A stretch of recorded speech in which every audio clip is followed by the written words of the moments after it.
2023.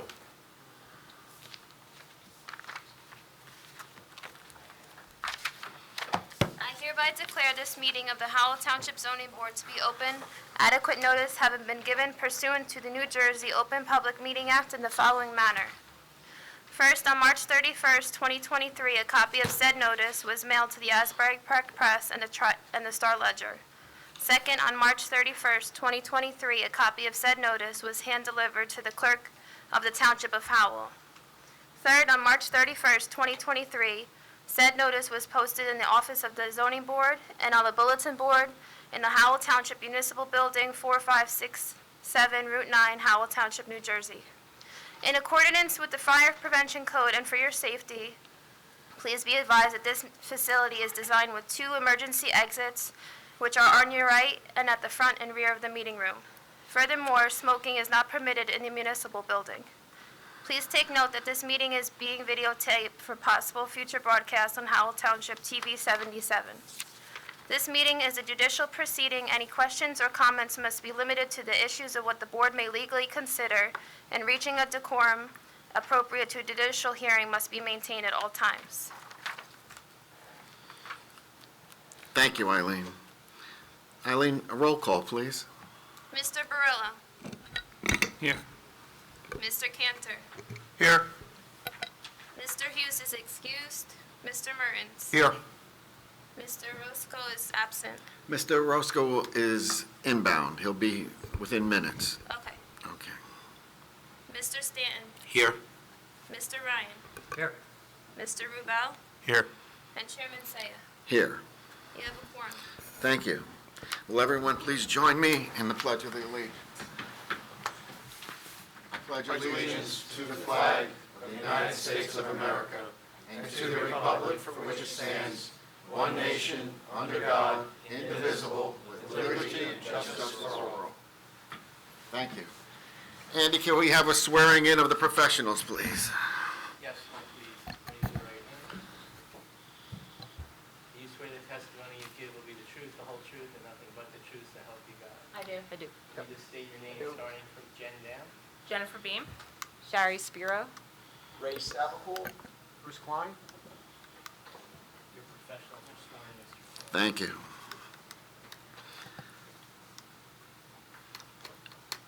Eileen, any approval of minutes? No minutes to approve tonight. Any vouchers? No vouchers tonight. Any correspondence? Case number BA 2211, Aaron Peaker and Yehuda Brown will be rescheduled to August 28th, 2023 zoning board meeting with an extension through that date. Okay, so those folks that are here for case number BA 22-11, Aaron Pika and Yehuda Braun, this case is being moved to August 28th, 2023, with expiration date being the same. Correct, Eileen? Yes, correct. Thank you. Any other correspondence? No other correspondence tonight. Okay. Eileen, we have 2 applications before us. The first one is case number BA 2110, Route 9 Howell, LLC. Mr. Orozco, welcome.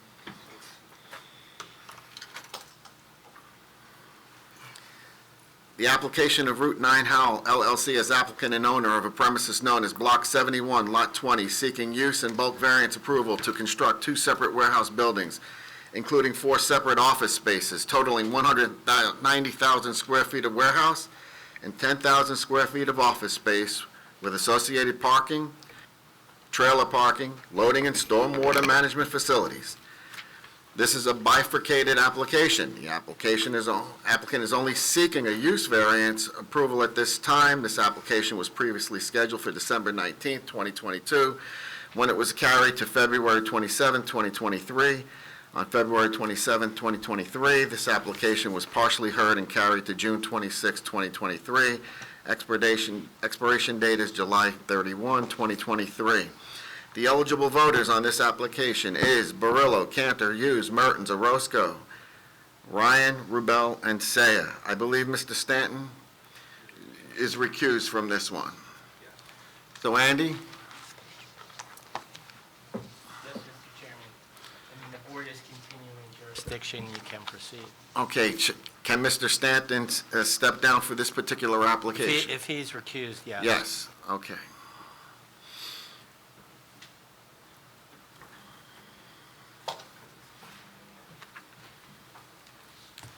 You have to press it. Oh, great.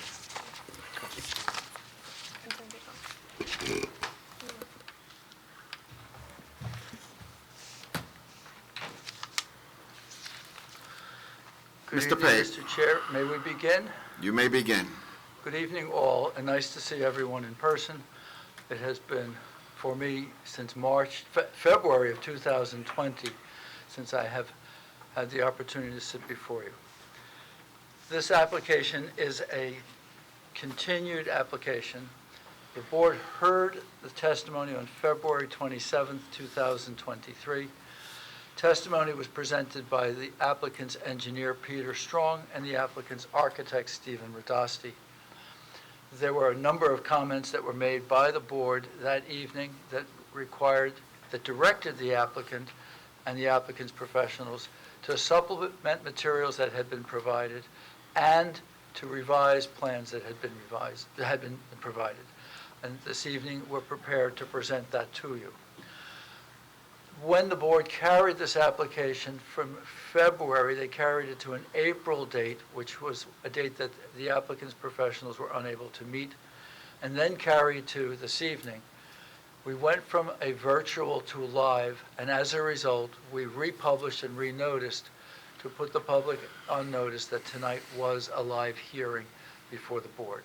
And I would just ask if those supplemental proofs that were circulated at the end of May are part of the record if they have been reviewed. Yes, Mr. Pate. As I noted, the board is continuing jurisdiction. I thank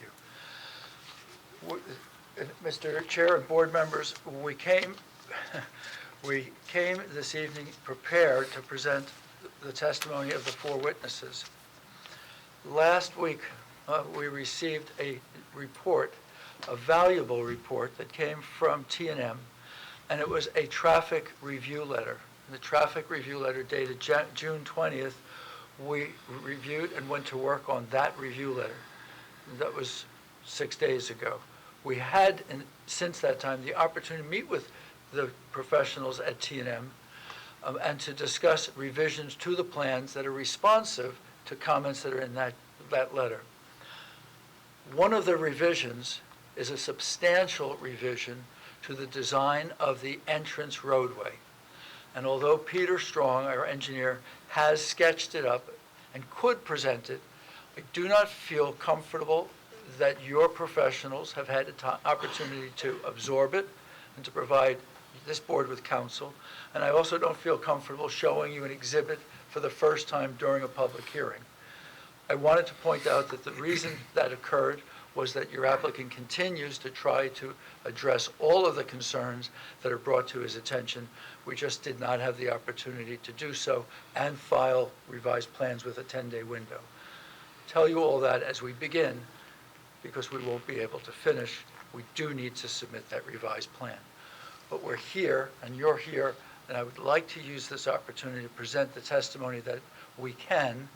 Mr. Strong did make 13 revisions to the plan, which we can present, and the architect and the traffic engineer are here, and they can do some but not all of their presentation.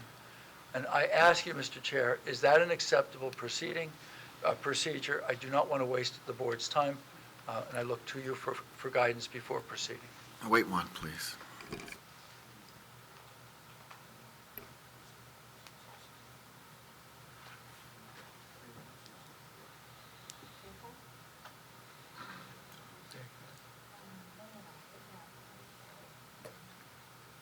Mr. Pate, Yes, Mr. Chairman. we'll hear all the testimony. Thank you very much. Well, all the testimony that we're able to present to you this evening. Up to that point in time, yes. That's very, I thank you, board members. Mr. Peter Strong is the applicant's design engineer. In February, his credentials were placed on the record. and his qualifications were accepted. He is testifying as a professional engineer. I'd ask if he could be recalled. Remind Mr. Strong that he's under oath. And because of the time that has passed since February 27th to this evening, and with your permission, I'd like to do a Reader's Digest overview of the project, perhaps starting with the aerial photograph and going to the rendering. Do an quick overview of the site elements, and then let me know when you're ready to introduce the 13 revisions. Okay. Eileen, are we going to be able to get this up on the screen as well? Anything they've already submitted, yes. So, bear with. Surely. Peter, is everything in on thumb drives? Yeah. Even the overlay one? The overlay? No.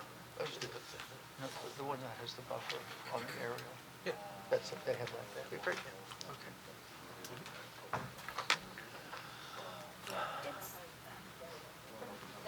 It's John. All right, John, you going to take care of that for us? Sure. Okay, good. Okay. Thank you, John. You know what it is that you'd like to bring up first? Let's see. The one I have first is called an aerial display. A14, Do we have to sign that? A13 or A14? You know, we haven't signed anything, right? So, Jose, are you acting as the recording secretary? Or is it you who's going to back up? Peter Proper? You have to bring somebody up to do it. Technically. Is that good? That's not here. Yeah, I know, but somebody looks like it. Can Jose? Yeah, Jose. This is 14. Eileen? Correct? Is that what you want? Aerial display? Yes. Yes. 14? Jose will be acting in Matt's place for signing anything, okay? Okay, thank you. All right, good. Okay. So, Yeah. Which one do you want? The other one? The other one. the First, yeah. Roland first. There you go. So, Peter, if you could identify, That one's, there's an updated one for that. okay. So, this is a, sorry, can everybody hear me? This is a aerial photograph of the site area, which is lot 20 and 21 in block 71. Can you speak into the mic a little closer, please? Peter, I can't even hear you, and I'm sitting right here. Do a test 1, 2, 3, please. Is there a handheld? Is the button push? If you You're sit gonna at the push the table, button. there's a mic on the table sitting there. You sit at the table. You want to use that one over there? I have this one too, but it's the same problem. Okay.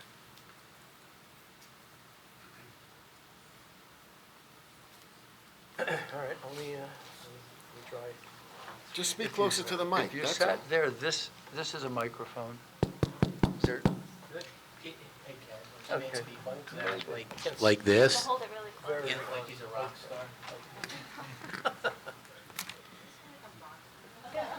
Just singing into okay. No, it's on, this has got to be right up against it.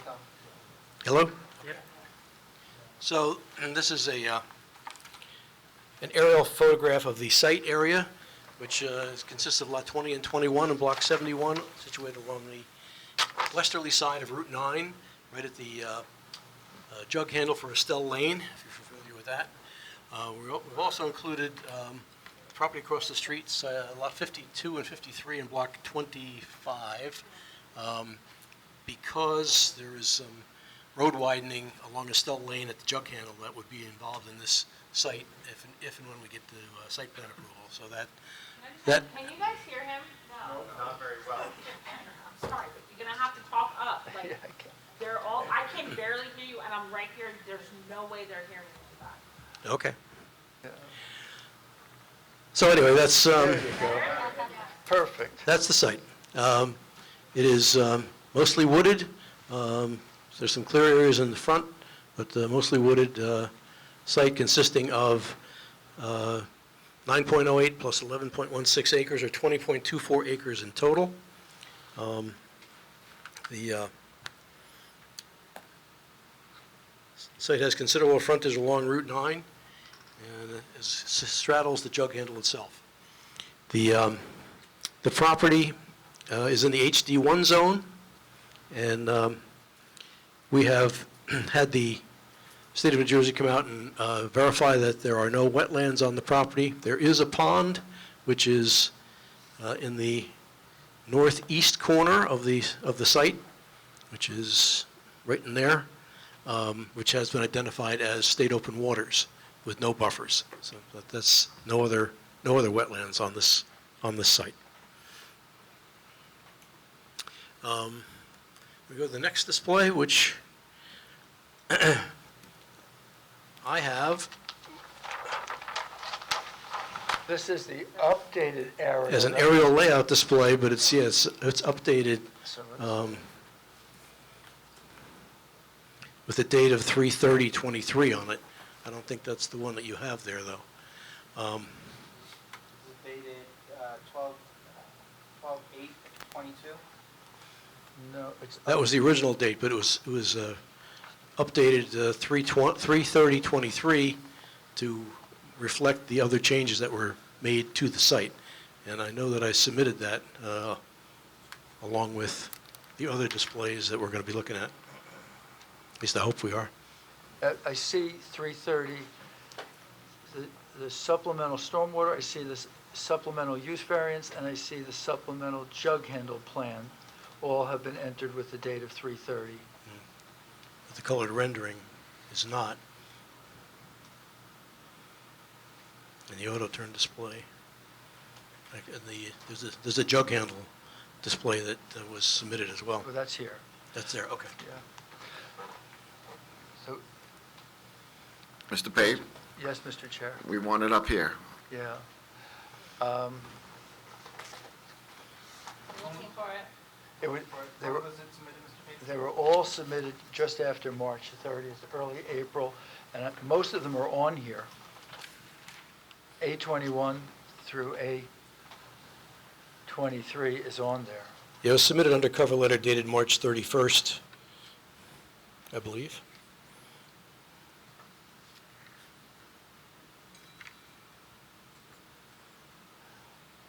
As they're working to locate that, Mr. Chair and board members, I wanted to point out that, Peter, does this work? No, because it doesn't show the buffer, the 50-foot buffer around the north and west sides. In all other respects, is this accurate? No. Okay. It's also got the enhanced turn lane coming off of Route 9 and the sidewalks and, Well, it doesn't have a number in here. It was, It doesn't appear that we have it.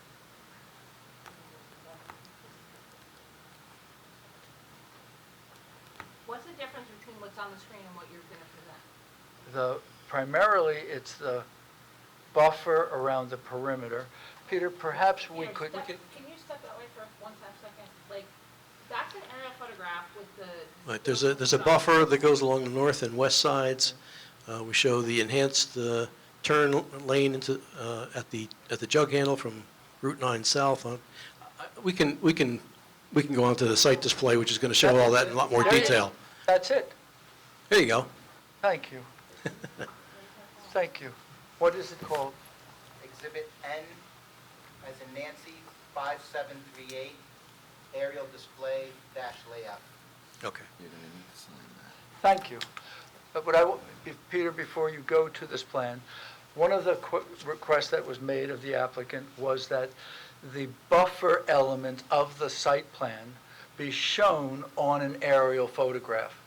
Previously, the buffer was on a schematic, and the aerial photograph did not show it.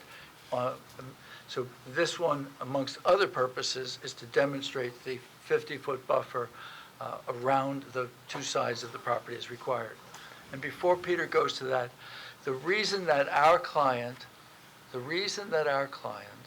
purchased lots 52 and 53, an existing retail shopping center, was to make certain that there was an opportunity to rebuild the jug handle that is on the far side of Route 9.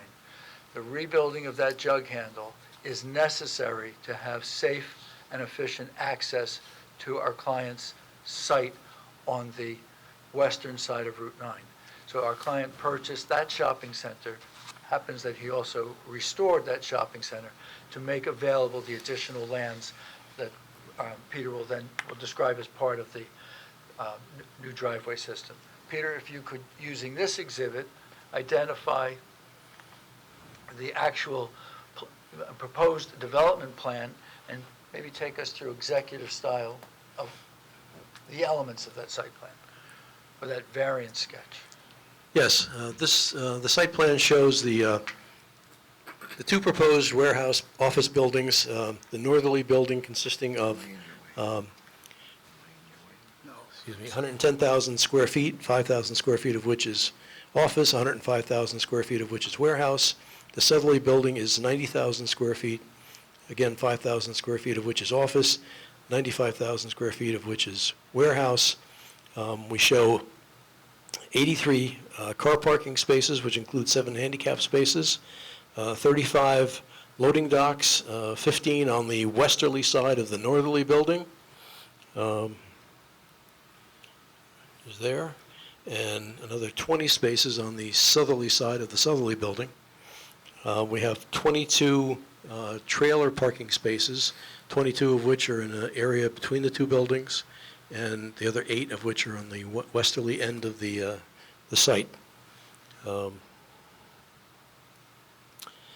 The property is gently sloping. As I said before, it has some open spaces in the front, but most of the rear area, probably 70% of it is wooded, and the buffer along the west and north sides has been respected in all of our plans, and we also have supplemented some of the areas where the existing vegetation is sparse or non-existent, so we're supplementing that as well. The stormwater management meets the current NJDEP and township regulations with regards to quantity, quality, and groundwater recharge through the use of 5 stormwater basins and some porous pavement. Peter, could we go to your colored rendering? Could you have that up as the, Sure. and it looks to me like that is, it's not, the actual colored rendering that is listed is the one from December. Is there a colored rendering that follows this in your packet? I have aerial, site plan. There's a colored site plan?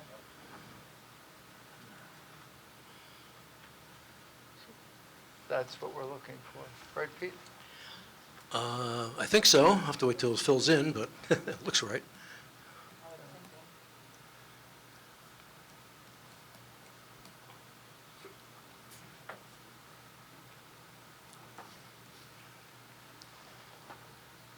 that what you're looking for? Part of that same submission in Should April. be. You see that one? Yeah, I can look at this one. In February, when Mr. Strong presented, we went through a summary of grading and a summary of stormwater, a summary of landscaping, lighting, circulation, and parking. I'm not asking that Peter repeat all of that, only to do, I'm going to call it the executive overview. When the plan is up, I'll take just a moment. What happened to the plan?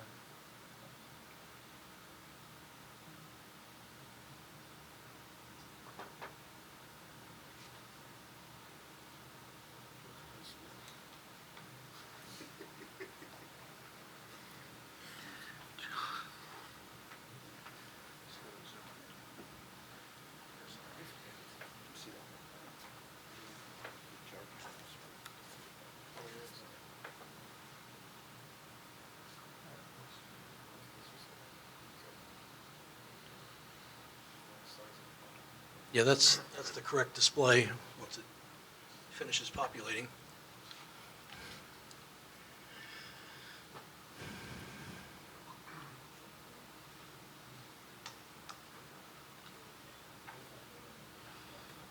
Trying to close them out so slowly. It's a lot of data, so it's slow to load. Yeah.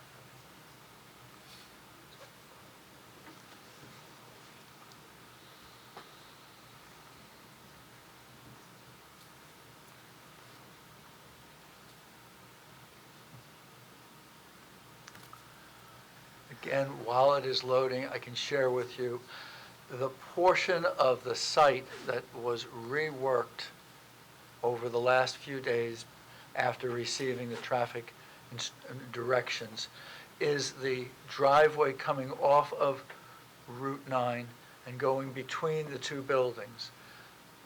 Peter has redesigned that so that the central driveway is channelized and that the parking facing either building. Ken, speak up.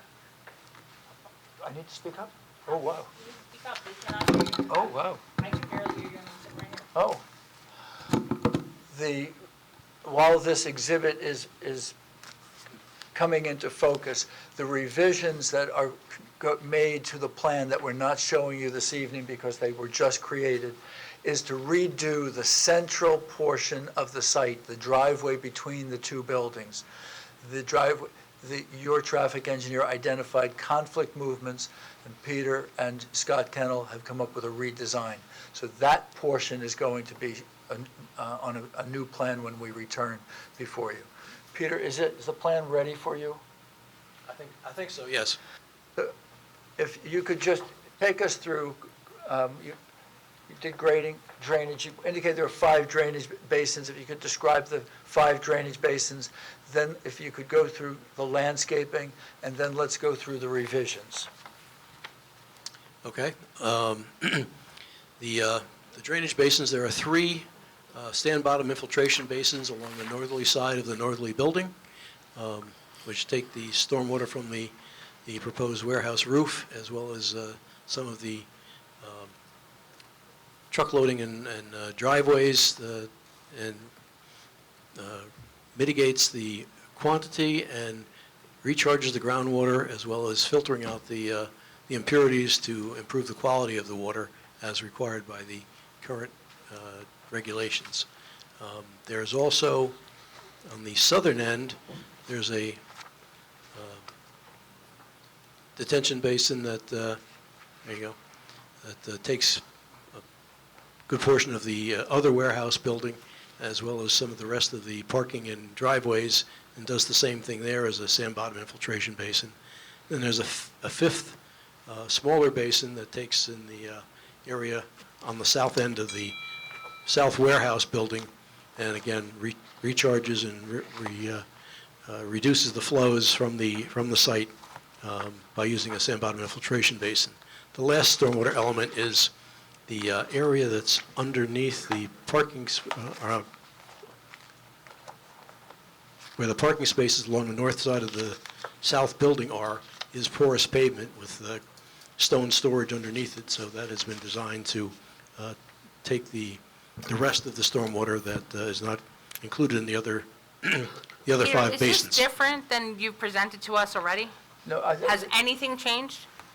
we're about to do that. I asked if you just do a summary of that, which was done at the last Okay. meeting. We'll be quick. I don't mean to. Well, the porous pavement is new. That was not in there before. And that helped with Mr. Cunliffe's problems with the southeast basin, and we also made changes to the southerly basin to redirect the emergency spillway per Mr. Cunliffe's direction. So that instead of going to the south, it now goes out towards to the east towards Route 9, and we added an outflow structure that discharges to a northeast direction towards the jug handle site. So those are the major changes to the stormwater from previously. Peter, I think we're being encouraged to go into the revisions to the plan.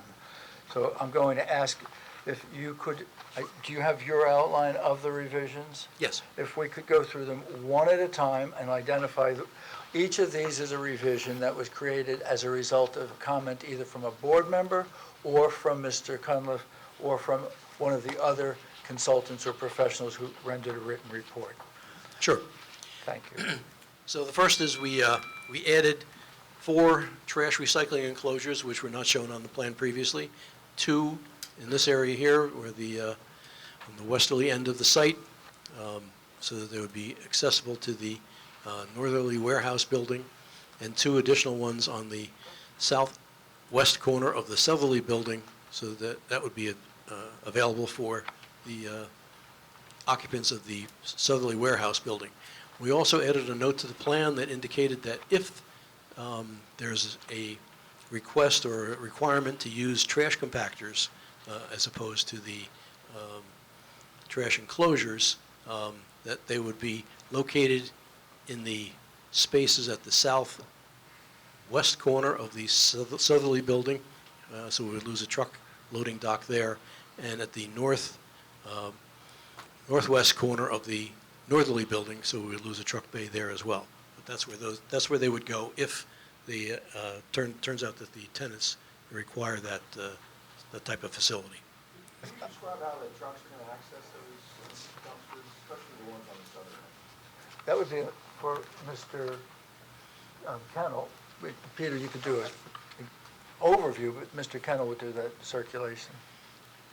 Well, on the southern end, they would come in over here. These 2 enclosures are angled to about 45 degrees to the driveway, and they would pull in, pick up the load in the one bay, then go to the next one, pick up the load in the next bay, and then go out the southerly entrance to Route 9. And these enclosures that you're proposing are masonry, yeah? I'm sorry.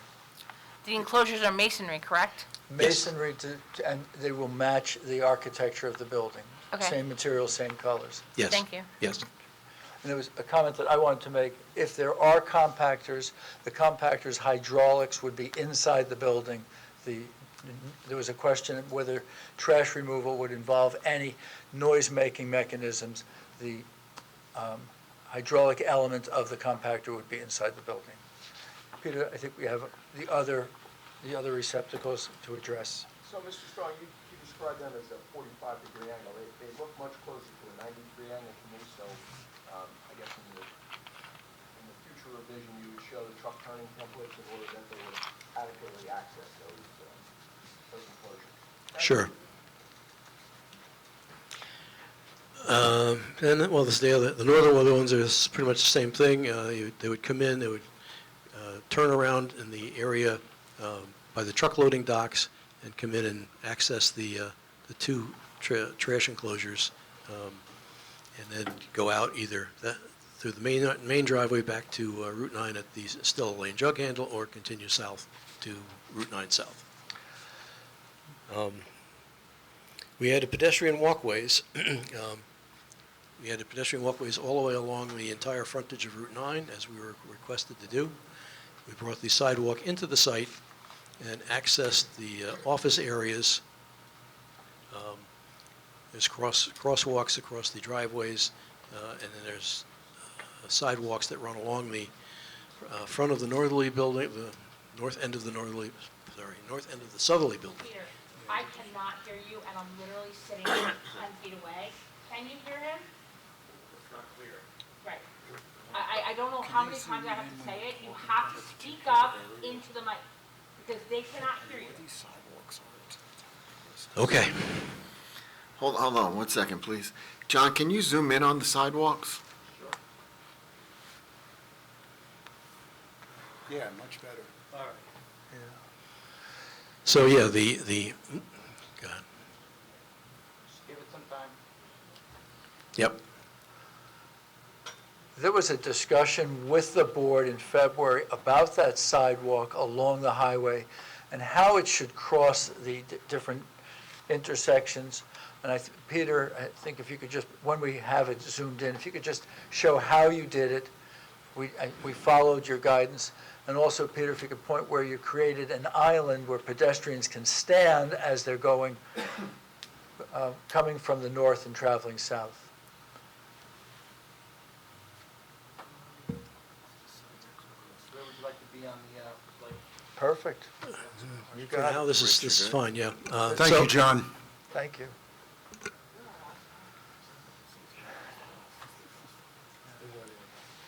So we show a sidewalk along the Route 9 right-of-way, coming down into the the jug handle area.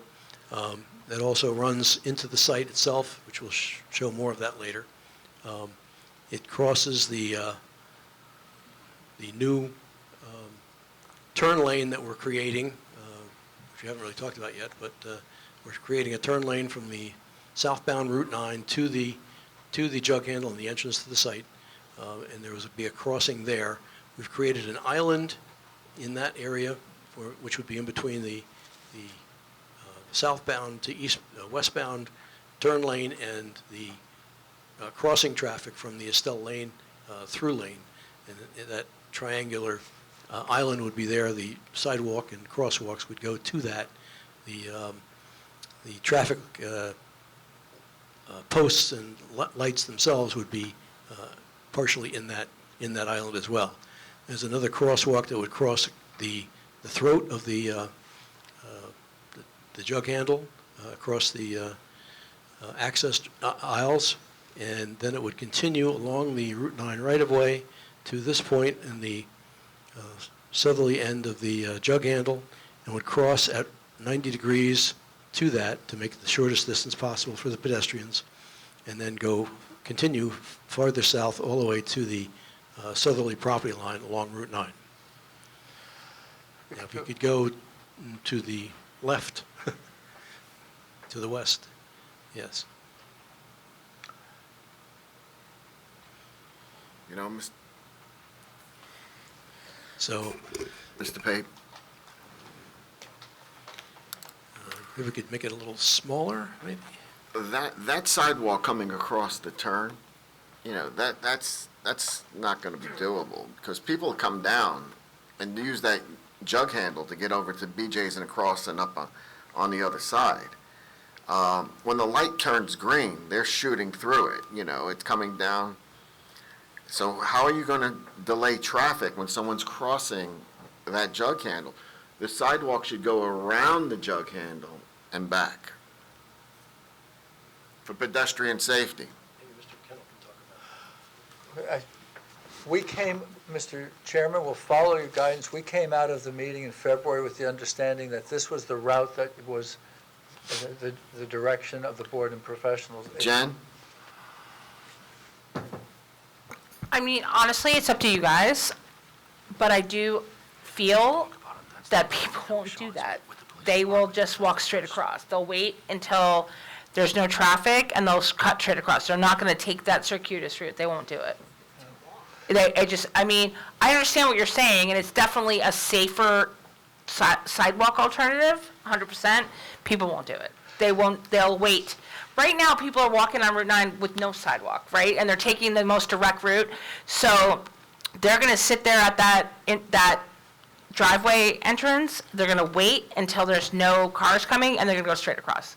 They're not gonna go all the way around. So if that's what you want, I'm perfectly fine advocating for that, but I don't think people will actually use it. And if I may, Mr. Chair, one of the things that the board asked us to do was to meet with the police department and meet with the safety personnel at the police department. That meeting did take place. The police representatives and Justin Yost, the township engineer, participated in it. And what you're looking at is the direction that came from those. Not that that's the end of the story, but it explains why it's on the plan as it is. It was the direction that we received.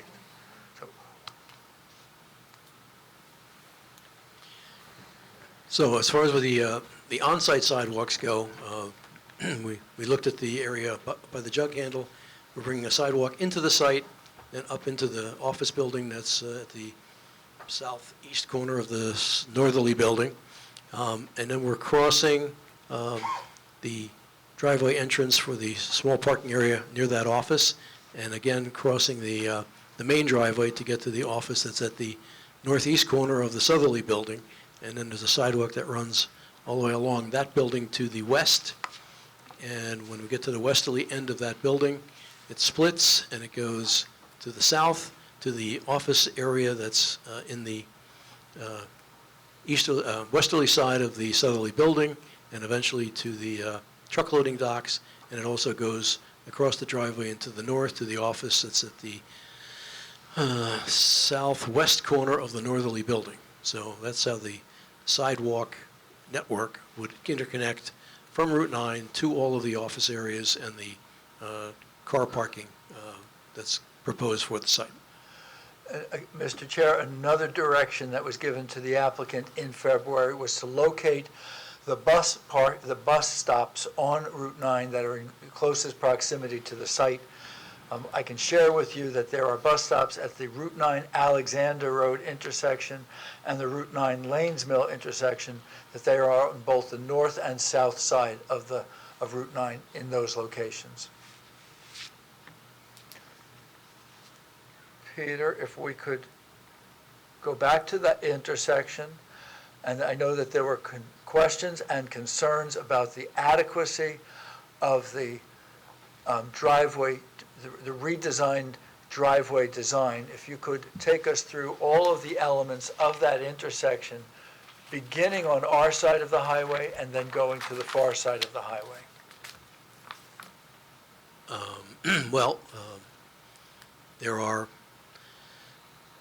Currently there are two lanes at the intersection heading in a westerly direction, both of which allow traffic to go north on Route 9, and one of which allows traffic to go straight across to Estelle Lane.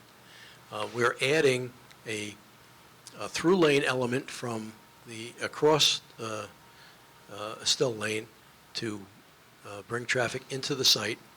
It isn't needed right now because there is no extension of it, just goes up and around and back to Route 9. And we're adding the southbound to westbound jug turn lane to the driveway and the intersection at the jug handle to bring traffic into the site. I can't hear you. I can't hear you. Okay.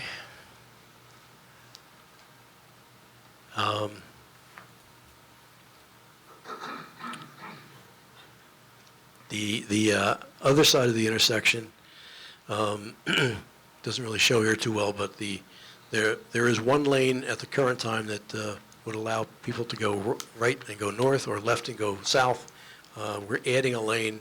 One is going to have a through or a left turn movement, and the other one will be a right turn movement up to go into Route 9. So we're expanding the lanes on the eastbound side at Estelle Lane to accommodate an extra lane of traffic. And Peter, if we go back to our side where the warehouses are, there's one other element of that intersection that you did not describe that's shown on the plan. If you could describe the 90-foot radius ramp that you've included on the design. Okay, yeah, we didn't get to the jug handle display yet, but yes, there is a, let me back up. We heard what the board was saying and your professionals were saying at the last meeting, saying that the turn movement from Route 9 south into the site needed to be accommodated without any potential for encroaching on the other lanes, the other southbound lanes of Route 9, so that we had to increase the radius coming from the north to the west on Route 9 into the site to a 90-foot radius, to accommodate the WB62 trucks that would come into the site and without encroaching into those lanes, and that's what helped create the island that we talked about before. There is another display that shows that. Perhaps we could go to that blow-up display to make these improvements clear to the board and the board professionals. Did you want to talk about the rest of the changes to the plan first, or you want to get to the jug handle first? Let's focus on that, and we'll come back and we'll continue with the revisions to the plan. So that is jug handle exhibit, Peter? I think that's That would sound right. jug handle exhibit A23. It's not the Yeah, that's it. enlarged. Yes.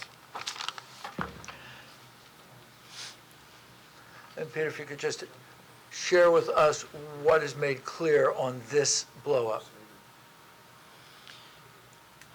Well, this blow-up is, as I just sort of described, the radius for the outside portion of the Route 9 South pavement area, where there's currently a shoulder, would be increased so that the radius is of 90 degrees for the curb line, the new curb line, would be brought into the site, and the extended driveway into the property. And by doing that, we keep the truck itself in the lane, and then the new area that we're creating for the turn slot to bring the truck traffic in that area. And the sidewalk again follows that radius through and into the site. So that would meet the criteria that the board established at the last meeting. During the meeting in February, there was concern raised about the ability of a truck to enter the site without either mounting the curb or crossing over a lane. And Peter, does this exhibit show that there will be no curb mounting and no lane crossing for a truck entering the site? It does. I think maybe we go back to the overall plan and continue with the revisions that were made. So, Peter, looking at my notes, I think we're up to some of the comments that were responsive to Mr. Cunliffe's direction with regard to stormwater design. We need, yeah. And although the stormwater design elements are not as, they don't have the same significant appearance as the parking, as the driveway and sidewalks, I think they're important to share with the board. So if you could Yeah, I was take going to say, us through these are not going to be as obvious, but Yeah. we'll talk about them. Sure. Because they were made in response to comments that were received. So, should we wait a little while? One There- of there the we go. comments is, in addition to Mr. Cunliffe's, one was a board request. A board member asked that we do additional soil logs and pointed out that the soil logs that were done previously may not have provided all of the information that the board needed. So, Peter, if you could point out the additional soil logs that you did, as well as the drainage revisions that have been made. Yes, in the detention basin C, which is down on the very southerly end of the site, the emergency spillway for that detention basin was directed originally to go to the south. We have repositioned the emergency spillway to the east side of the basin, and it now runs out towards the Route 9 area instead of to the south. That was as requested by Mr. Cunliffe? Yes. Thank you. We also added a outflow structure to that and brought the discharge from that outflow structure northeasterly into the, towards the the jug handle area, also as requested by Mr. Cunliffe. Additional soil logs were conducted up in the northerly area of the site where the three stormwater basins are that I had alluded to previously. We regraded the area west of the northerly building to take some of the stormwater which was originally directed to the south and directed that back to the north to the three detention basins in that area to meet the criteria of Mr. Cunliffe to not have too much area going into the easterly basin, southeasterly basin. We added an underground infiltration and stone storage area, as I mentioned, underneath the parking spaces on the north side of the southerly building to provide additional stormwater management. We modified the landscaping as was required to accommodate all those other changes that we talked about, the sidewalks and the basin changes and the regrading and that sort of thing. So, and we also added, on the very north end, I talked about this before, the buffer has got a couple gaps in it. We put in some landscaping to fill in the gap in the buffer that currently exists from the existing vegetation. We also moved the sign for the site in the front. Had a setback of 15 feet from the right-of-way line. We changed that to 20 feet as requested, so we don't need a variance for that. We added a site and circulation plan to the set of plans, which you can't see here, but it now makes a 7-sheet set of plans instead of 6. We modified all the previous displays and colored renderings to be consistent with the foregoing, and added an enlarged blow-up of the Route 9 Estelle Lane intersection, which we just looked at previously. And we prepared a supplementary stormwater report with additional stormwater control information. So those are the 13 items that we changed from the last meeting. Peter, if I could go through those with you. The supplementary stormwater report, does that now include the additional soil logs that you did in the basin areas as requested? Yes? And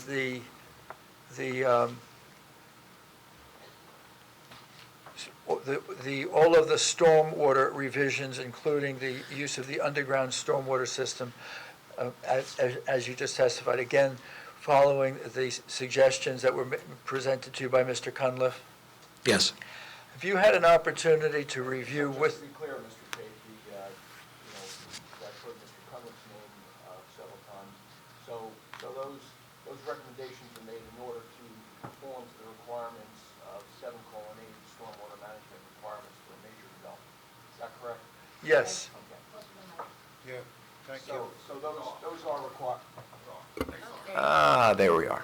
Better? So, Jen, I don't want you to yell at me. So just to be clear, those are required through 7:8, the stormwater management regulations as required for major development. Yes. Is that correct? Sure. And Mr. Savicol, when Peter testified in February, we asked that he confirm that the stormwater system will comply with not only the township, but the state regulations for stormwater management, and that it would include best management practices. So those statements are part of the record. These were revisions, specific revisions, suggested to you by Mr. Cunliffe. Well, he raised certain issues, and we addressed those issues by doing the underground stormwater, by regrading some sites, and by redirecting some of the other areas to meet the 7:8 requirements. Yes. There's no argument with the professionals or with the board. It is the applicant's goal to be 100% compliant with the township and the state regulations for stormwater management. I just have to, so, Mr. Pape, are you saying that the suggestions that Charlie made are above and beyond the state standards? Like, to me, working with him for years, he makes these suggestions and the recommendations in order to get you to comply. And honestly, Mr. Strong, sure is not cutting it for me. So, did he ask you to do anything above and beyond the regs, or is he asking you to comply with the regs? Comply with the regs. Asking us to comply with the regs. Comply Okay, with the thank you. regulations. And that's the goal. That's the goal. He grades the papers. We got his comments, and we revised to be consistent with our understanding of what he asked us to do. Peter, I'd like to take just a few moments to go over the landscaping. I would ask if we could focus the board's attention on the distance between the two buildings and the Route 9 right-of-way. If you could begin with the northern building, the closest point of the northern building to the Route 9 right-of-way. If you could place that on the record. All right, Mr. Pape. So how much clear cutting is going to be required on something like this? Sherry, have you done the, They haven't calculated that yet. they haven't Or I calculated? haven't seen calculations yet on the plans. It's not a site plan yet. Yeah, it's, right, it's not a developed That's why site this plan. is pretty difficult, Mr. Pape, you know, not everything's being presented, right? Mr. Chairman, it's a use variance with a commitment to return with a site plan if the board is comfortable moving forward. If there's information that we haven't provided to you that you want to see, that in order to make a decision, please share it with us, we'll record it, and we'll be certain to bring it back. Thank you. Surely. But is this something that Cherry's seen before now? This What was is- filed March 31st. Right, but there's no plans, actually. They're just graphics, right, correct? That's correct. Correct. Just graphics. Yep. I have reached out to Ms. Spiro to ask if the plans that we are showing you are adequate for use variance, with the understanding that we would have a fully developed landscape plan and a site plan, and that is the way that we're proceeding. We have not done the full landscape plan, but I did want Peter to identify the green areas that are available so the board understands their dimensions and the opportunities that are presented by those green areas. And with your permission, Mr. Chair, that was the line of questions I was going to do now. You know, Mr. Pape, it seems like it's glossing it over, because woodlands management goes hand in hand with landscape, right? And this is how many acres? 20. Yeah, 20? I mean, we're talking significant here. I think we would like to know what the impact is overall. Would you agree, Sherry? Yes, Okay. Is the request, Mr. Chair, that we do a calculation of the areas that would be disturbed and do the formula of tree removal? Yes, sir. And I think since you already said you're going to come back with further testimony, Yes, sir. you might want to move that and present it at that time. Therefore, I don't think this is necessary at this point in time. We'll follow your guidance, Mr. Chair. Thank you. Mr. Chair, if I could just have one moment with Mr. Strong? Yep. I think that's the conclusion of your testimony. Right? Yeah, I think so. Okay, yeah. Mr. Chair, with the understanding that during Mr. Strong's testimony, I recorded truck turning templates for the trash removal as a request from your professionals, and a site clearing calculation in the form of a woodland management plan as a second request. And I indicated at the outset that there is also a redesign of that central driveway. Those are the three revisions that the applicant will make in response to tonight's presentation to the board by Mr. Strong. That works, Mr. Pape. I'd like to ask my fellow board members if they have any questions at this point in time. Mr. Rebel, you said you... Yeah, sure. Just to follow up on the infiltration and the stormwater management, you mentioned that there was additional investigation done at the northwest basin there. Was there also investigation done where this pervious pavement and the underground storage is as well? I'm not sure. Okay. We had done a bunch of soil logs and permeability tests, and we may have used ones that we had done previously. All right.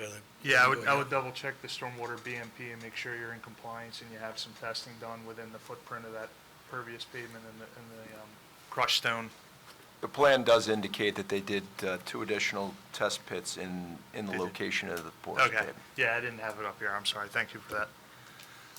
Thank you. And additionally, have you got at this stage, and apologies if this is just, we're not there yet, the operations and maintenance manual will include provisions for cleaning the pervious pavement in that area, because that stuff notoriously clogs up with sediment and after a couple of years does not work, and it's only as good as your O&M manual and your building manager for enforcing it and making sure it doesn't turn into a pool. Right, the O&M manual will be provided in, with the site plan Okay. work. Mr. Ryan? And Mr. Rubel, during the February testimony, we acknowledged the responsibility of an O&M manual, but tonight I make the note to be certain to show the maintenance elements of the pervious pavement, which is a new element. Mr. Barillo?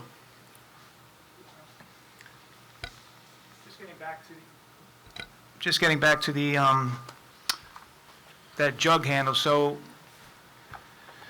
the inbound trucks and the cars using, or vehicles using the jug handle to make the left to go back on 9 North, what is dividing that? Is there a Jersey barriers, is there some type of wall?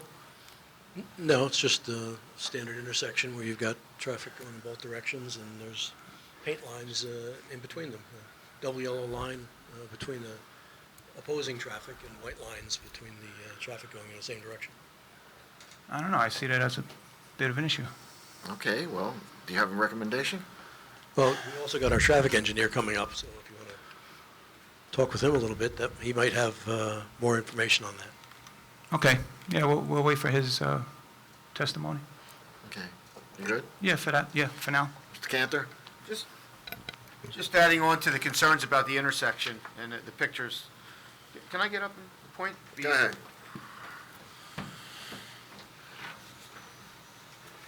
I think Mr. Barillo was talking about right here.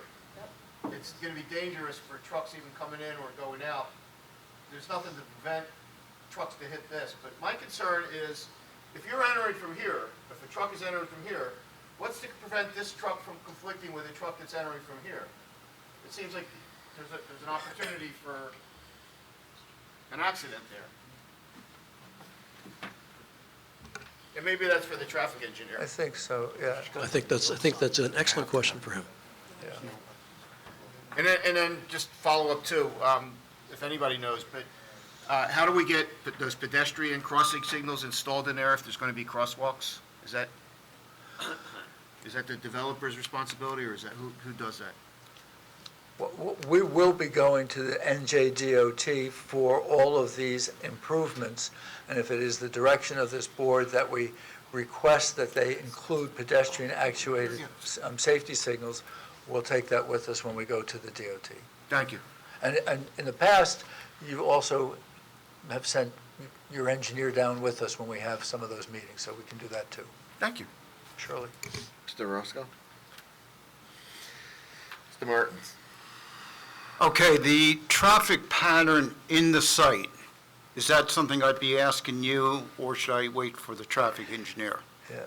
'Cause Merz, that's the real significant revision that's on the plan that we come back to you with. Okay, because I just wanted, there is a concern that I have, if a truck comes onto this site and they want to go south on Route 9, how are they going to know to go use that driveway? If they go out to this light, can they, I don't even see how they can make a right-hand turn, because it almost looks like you can't, onto Route 9. So how's a truck driver going to know he's got to use the southern driveway to get out? I'm sure we'll have on-site signage that would direct them Okay, to that that's why I area. want to make sure there's going to be, because a truck gets there and they want to make a right-hand turn, that's going to be an issue. Yeah, you're right. That would be a site plan element that would, but signage would be the answer, I think. Okay. That's all I have right now. Thank you. Mr. Pape? Mr. Chair, may I have a 3 to 5 minute recess to speak to Mr. Kennel before we continue? Absolutely. Thank you very much. Eileen, 5 minutes? The board will now take a 5-minute break and reconvene at 8:15 p.m. Thank you. Meeting will now reconvene.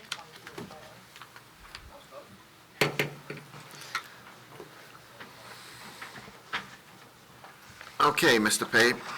Mr. Chair, board members, I would like to proceed as follows, again with your permission. Mr. Scott Kennel is the traffic expert. We'll ask that his qualifications be shared with you, and then ask that he be permitted to testify as an expert. There's a lot that he has to talk about, but most of it is going to be with the actual circulation plan, and that is the element that is going to be revised. But since we were last here, he carried out two responsibilities. The first was he has met with the New Jersey Department of Transportation and had the pre-application meeting. Your professionals have asked that we report to the board on that meeting. And he met with the police and Mr. Justin Yost, and I'd ask if he could present that to you. I think the balance of his testimony where he goes through the site itself should be saved until the revision is before you. So I'm only comfortable going that far this evening. I'm hoping that that's acceptable to the chair. We would go to that point, and that would be where we ask to be carried. Mr. Pape, Yes, sir. that's acceptable to us, Thank you. but we also have our traffic engineer that can also, Great. I'm going to open it up to our traffic engineer to, jump in at any time. Terrific. Thank you. Thank you. Do you wish to begin with your traffic engineer or with ours? How would you like to proceed, sir? I think I'd like to hear Mr. Kennel's testimony first, and then we can get into any of the details that the board wishes or anything that he didn't cover in his testimony. Good. Ken, did he testify the last hearing? No. No. No. Sir, do you swear the testimony you give will be the truth, the whole truth, and nothing but the truth to help you God? I do. Please state your name for the record. Scott Kennel, Kennel, with McDonough and Ray Associates, 14 Lakewood Road, Manasquan. I'm a principal with McDonough and Ray Associates, a traffic and transportation planning firm. I have over 35 years of experience and have testified on approximately 2,000 site plan applications in 100 municipalities throughout New Jersey, including many applications before this board as well as the Howell Township Planning Board, and I've been qualified by New Jersey Superior Court as a traffic expert. We accept your credentials, Mr. Thank Kennel. you. Thank you, Mr. Chair. Mr. Kennel, I would ask if you could focus your testimony this evening on the topics I just outlined. First, if you could focus your testimony on the NJDOT pre-application meeting. Yes. If you could share with all what that is, how it takes place, and what is accomplished in that meeting. And then if you would describe to the board the meeting that you had with the police and the township engineer, please. Yes, I will. And Ken, I know I don't correct you that often, but as far as the NJDOT meeting, that took place almost 2 years ago now. So that was July 22, 2021. So I've been involved in this project for almost 4 years. I was actively involved in the development to the north here, the Greenleaf Shopping Center where the BJ's, and was involved in all the traffic engineering aspects of that development as far as the NJDOT approvals and traffic impacts. So just for the board's benefit, I just want to indicate my familiarity with the area and the traffic patterns. But given this, when this project came to me, I saw that what was imperative is accessibility to the site and having direct access to the site, given the substandard geometry of the intersections north and south, where, for example, at Alexander Road, there's a substandard jug handle design to accommodate trucks on a regular basis. And then to the north, you have Lanes Mill Road, which everybody knows. I mean, that's a multi-lane cross-section. It has significant traffic volumes. And if we didn't have the Estelle Lane access and it was necessary to go north to Lanes Mill Road to make a U-turn, that jug handle is on the smaller side, and there's very limited distance for someone to exit that jug handle and get to the left turn lanes. So again, it was my opinion that it was imperative that for this development or any type of development that takes place on lots 20 or 21, that there be modifications to make this a four-way intersection. So, Mr. Kennel? Yes. We talk about lanes and where the Aldi's is now, right? Mm-hmm. The Aldi's, that was a road widening when the Aldi's went in.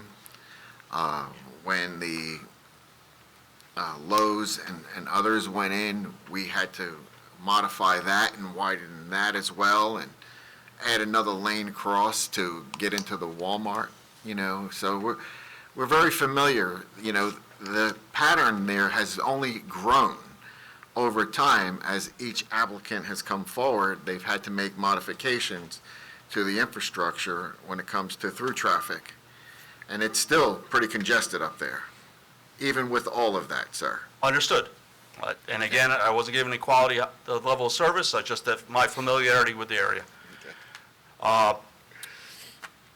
So back in 2021, I had made a request to the New Jersey Department of Transportation to have a meeting to discuss this matter conceptually. Charles Cunliffe was invited to this meeting. He took place. It was a virtual meeting. And again, it was on July 21, 2021.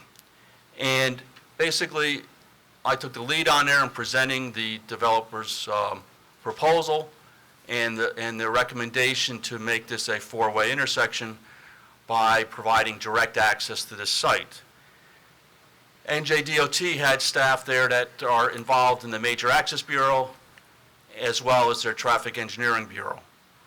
And basically it was, it's kind of an open dialogue, and it was indicated by Ken Spiegel, who was leading the NJDOT group in that meeting, that as far as the department's concerned, it's acceptable to conceptually the design is presented. It would be obviously subject to a much more detailed traffic study, much more detailed design plans that satisfy all their geometric standards. There was a question as far as right now the jug handle is set up as far as the perimeter where no access is permitted. They have what they call a no access line. But that can be remedied, and I contacted the NJDOT Right-of-Way Bureau, and that is a process that would take approximately 1 year, that would have to be through the state's process, can extinguish the no access line where we're proposing the driveway into the site. So it's just an administrative process. No one from DOT expressed concerns that that would not be a possibility.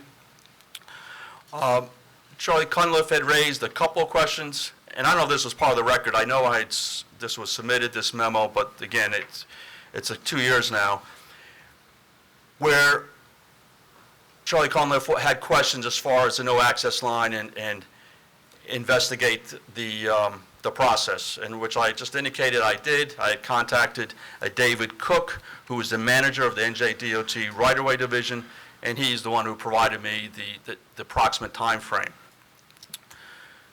Charlie Cunliffe also had questions because this plan also proposes widening on the east side of Route 9 on Estelle Lane, so that as you come around the jug handle where that service station is on the northbound direction, instead of having one lane, you'll have two approach lanes. There'll be a dedicated left turn lane, and there will be a through right turn lane. And that will require right-of-way acquisition from Lot 52. And Charlie's concern was, will there be any DEP regulations that would prohibit that? And based on Peter Strong's initial investigation, there would not be any DEP permitting or regulations that would prohibit that. And Charlie also indicated as part of that it would be necessary to come in for a site plan application because we would be modifying basically the pavement areas and adjusting the property line. So that would be all, I would imagine, a condition if the board grants the use, and would be done as part of the next step should we be given approval to proceed with the site plan on lots 20 and 21.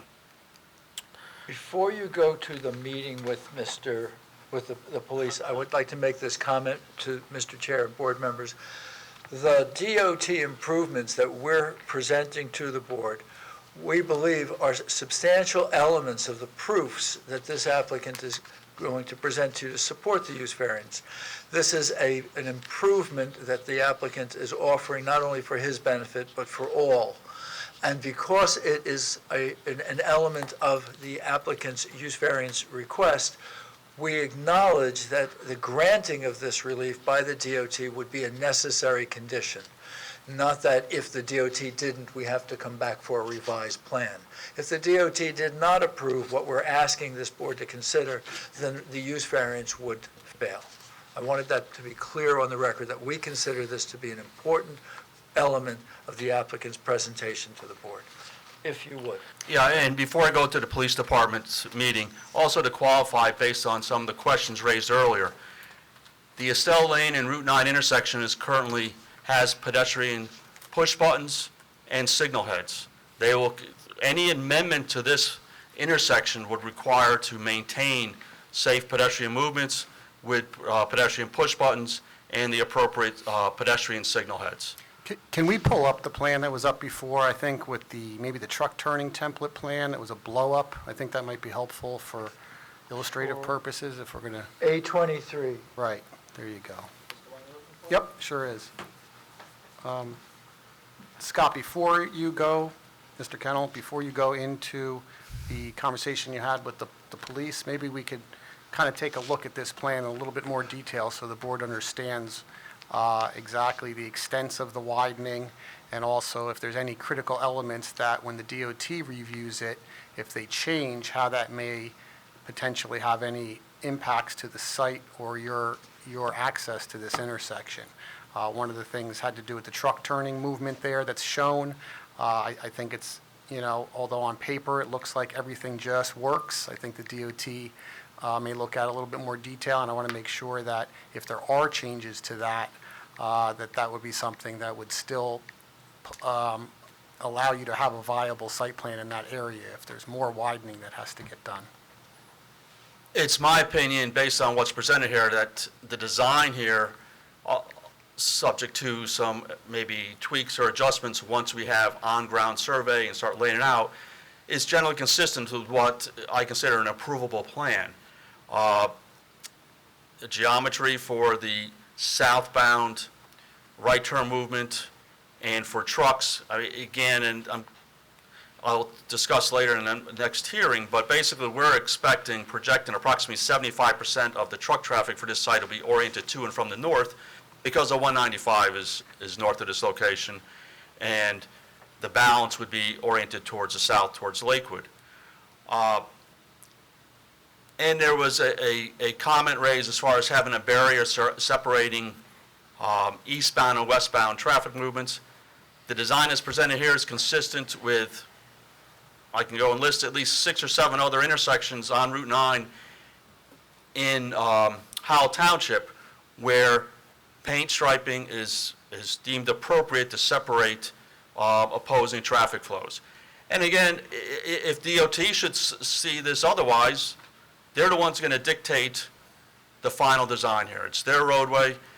When it's all said and done, the improvements, the traffic signal operation is turned over to NJDOT for them to maintain and take ownership in. So they're going to be very specific on what they feel is appropriate, and that's a whole nother process. I mean, once we make an initial DOT submission, this could be anywhere from 12 to 18 months by the time you have final signed plans that are ready for construction. I mean, it's a very lengthy, arduous process, and there's no stones left unturned in that process. There's also, as this plan shows too, is someone was made a comment about traffic coming out of the site and making a right turn. The curb return there, if you're going south on Route 9, is a small curb return. This plan shows that curb return being enlarged, and it may be even enlarged more than what's shown in this plan, but that's part of the design process, and if that's what's required, we can make that adjustment.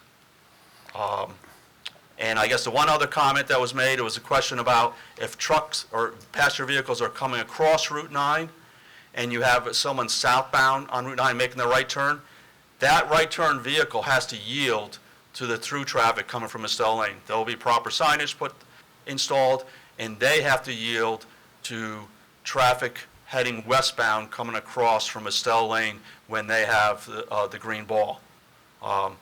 So, I mean, we can go in more detail later on, but those are the comments that I recall hearing, and I just wanted to touch on those. I would like to make this comment, as we have whenever there's a specific request made by the board that you would like considered at another agency, we would have no objection of comment such as a barrier being an element considered by the DOT. We don't take a position against that. If you would like us to carry that message with us to the DOT, we're more than willing to do so. I'll say we'll evaluate. I just don't want to make that definite. What we have working against us here, or we have to take in consideration, there is a building within the jug handle that has a certain offset from the curb line, and obviously we don't want to move that curb line any closer. And we have a building on the north side. And we have to take that into consideration when we align the traffic lanes on the other side of Route 9.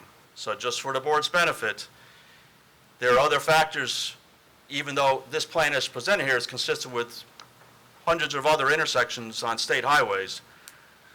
So we can look at it, but my initial thoughts and looking at this intersection for 4 years is we have constraints given the buildings within the jug handle and the building on the north side of Estelle Lane. So I just want to put that on the record. And if you could take us through your second meeting that took place. Yes. So after the first hearing on this matter, I met with the Traffic Safety Unit, 2 officers, Justin Yost, and Charlie Cunliffe also participated in that meeting, and that was on March 31, 2023. And basically reviewed the intersection design and pedestrian movements through the intersection. And as far as pedestrian movements, what's represented on the plan is consistent with what was recommended by Justin Yost as well as the police officers as the appropriate traffic treatment, especially at the entrance to the jug handle. Given the fact that providing a sidewalk around the perimeter of the ramp, it's, as was mentioned earlier, it's unlikely it's going to be utilized. And then you have to deal with another situation where pedestrians got to cross the driveway at an uncontrolled situation, whereas we have signal control right along Route 9, and it's kind of a traditional type of movement. So they had agreed with that proposal.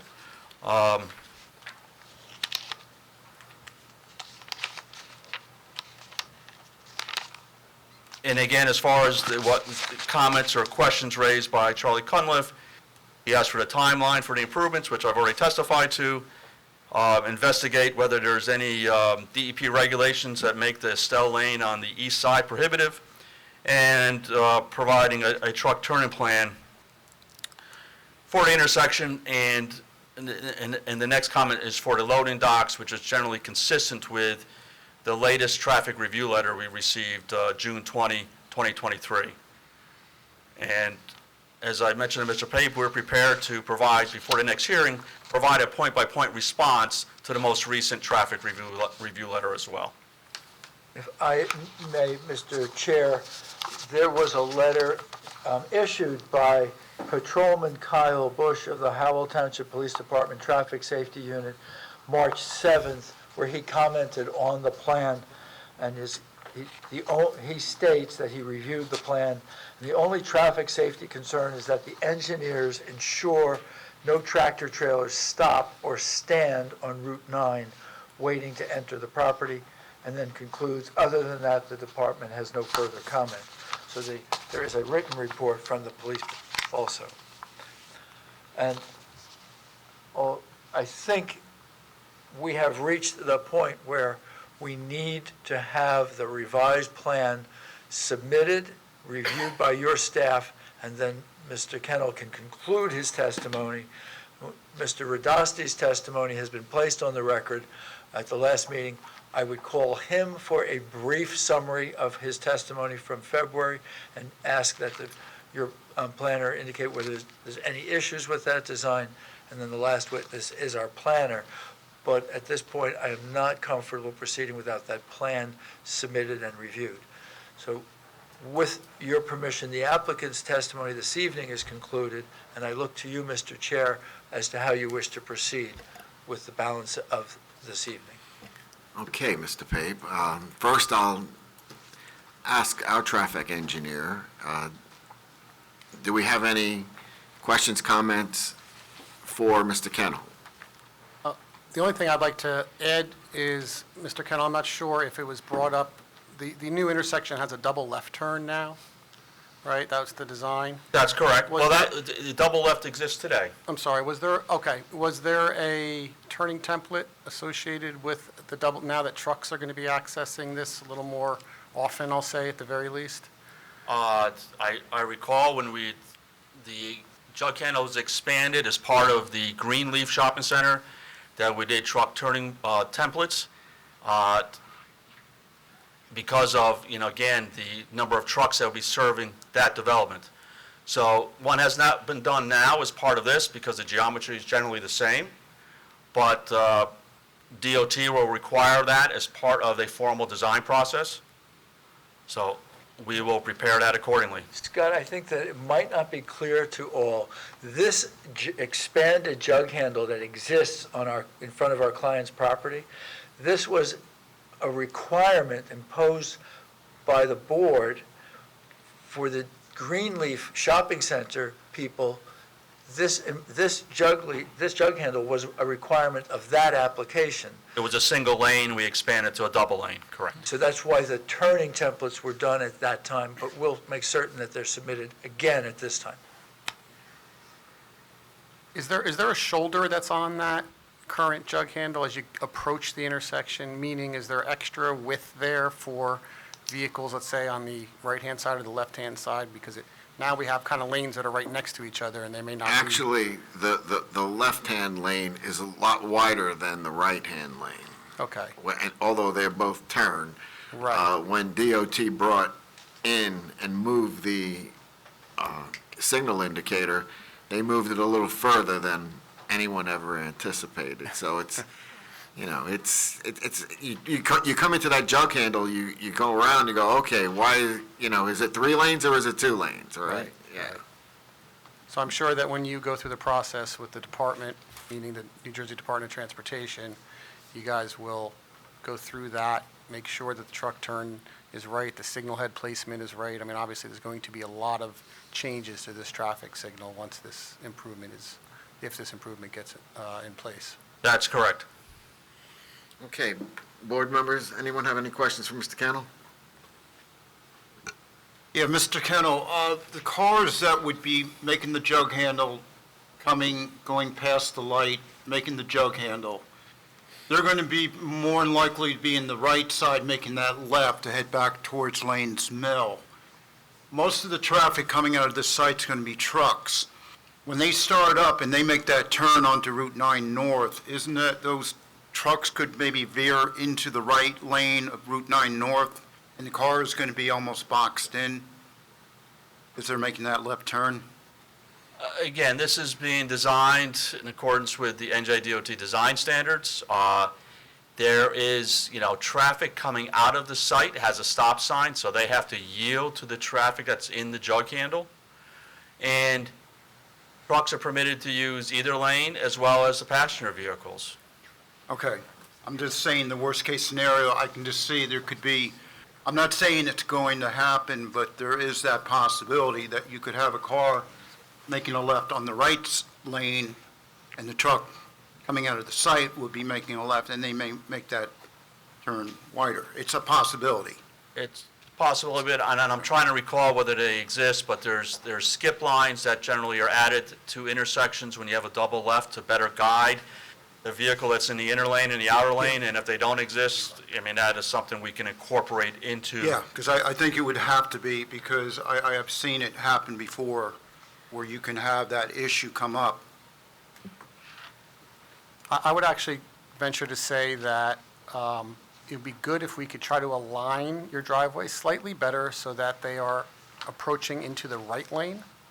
I think that makes more sense for trucks because they're going to want to use the right lane and swing out in the Yes. right lane out, potentially use some of the shoulder. There's a lot more room on the right-hand side, and I believe the way the jug handle is designed, that right lane is super wide, the left lane is more typical.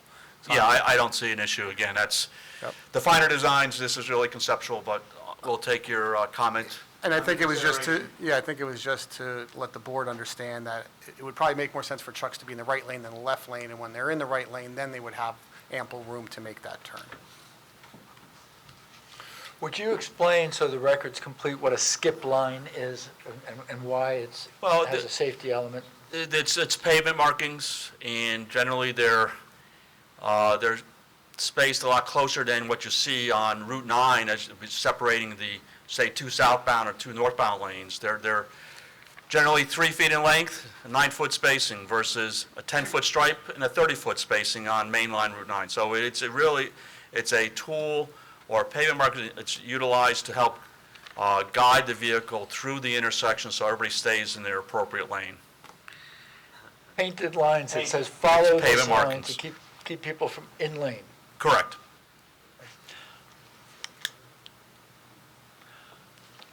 Any other questions from board members? Real quick. Go ahead, Mr. Barola. Was there a study done on the impact of the next southerly jug handle? Was it Alexander? We did not analyze as part of this application. It would not be required as part of a DOT application. Our traffic there is generally going to be through traffic, other than if you have, say, employees that reside along Alexander Road and are coming from 547 or that section, but primarily any traffic going to the south will be through traffic on Route 9. So are most of the trucks leaving this facility Are going up expected to go the north. other, the Estelle Lane jug handle turn? Are They're not going to be going south? Our projections are approximately 75% of the truck traffic will be oriented north and 25% will be oriented south. And that's given the fact that we have 195 to the north that gets you to the turnpike and. Yeah. and Yeah, so that forth. would make sense. It seemed to me like a lot of the traffic, the truck traffic might be coming out of that south exit. There will be. It's been designed to accommodate truck traffic. So, and generally speaking, if they're in the north building or the south building, the internal geometry is set up where they can utilize that exit driveway at south end of the site and take them out of the signalized intersection. So, I mean, the site has been designed to accommodate traffic destined to the south without having to go through the intersection. The signalized intersection will also accommodate vehicles that want to make the right turn, but again, since this is going to be a site that is geared towards employees that are here on a daily basis and professional truck drivers, it's unlike, say, a shopping center where it's a transient traffic and people are not familiar with the best means to enter or exit a site. So I would expect that most people that are working on site or deliveries that have destinations to the south would utilize the southerly driveway. And the the Estelle Lane, how can I explain this? Yeah, right there. Those 2 lanes heading west into, or the one will be going into, are those going to be widened, make them, or they're just going to remain the way they are? Well, that side of the roadway will be widened almost 10 feet. It's anywhere from 10 to 11 feet, if I recall, so that the left turn lane would have a width of 12 feet, and the northerly or the through right turn lane would be a minimum of 13 feet. And what are they now? That approach, if I recall, is 16, 17 feet. And again, just a one-lane approach where all movement, basically you're making a left or right. You're not going through. The DOT design standard is 12-foot lanes. When you're on the adjacent to a curb, then they generally ask that to be a 13-foot, just a little bit wider, because people shy away from curbing if you have curbing right up against, on the exterior. And Mr. Barillo, that is because the additional lands were necessary to create that additional lane, which was guidance that Mr. Kendall provided to our client, Dr. Roberts, a couple of years ago. It's the reason that Dr. Roberts bought that shopping center so that he could have all that land. Right now, that it's not used for any purpose associated with the shopping center, and it was so that that land was available for the creation of that additional lane. Okay, and just to recap, the Alexander jug handle, it will not be addressed or widened, because it is kind of small. Oh, it is, and that should be, if there are issues today with truck traffic or anything else, that's typically handled through the municipality as far as a problem statement to the DOT to evaluate and investigate the, solutions. But that would not be as part, DOT has very specific criteria as far as based on the impact of a development and if you had to study that intersection. That would not meet that criteria. If this site was developed as a shopping center, then that would be a study location because a shopping center will have much greater traffic generation than this proposed warehouse use. So it has to do with the type of use and the size of the use, obviously, and the traffic generation. And can we present the dividing wall concept to DOT? My reservation is I'm looking at the site, and if we have the building within the jug handle, the island, and we have the building to the north, that there are some limitations. So we can investigate it.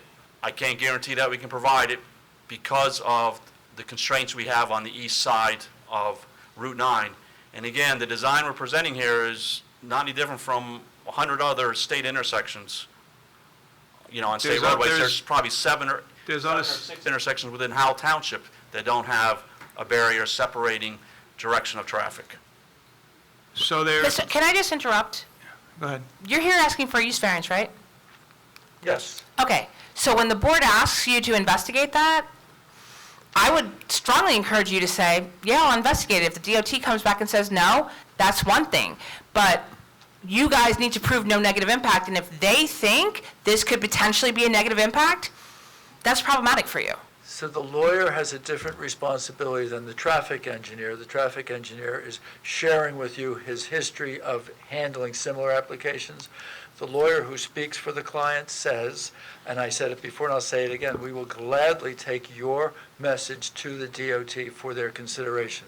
What they do with it is what they do with it, but we will gladly bring it down.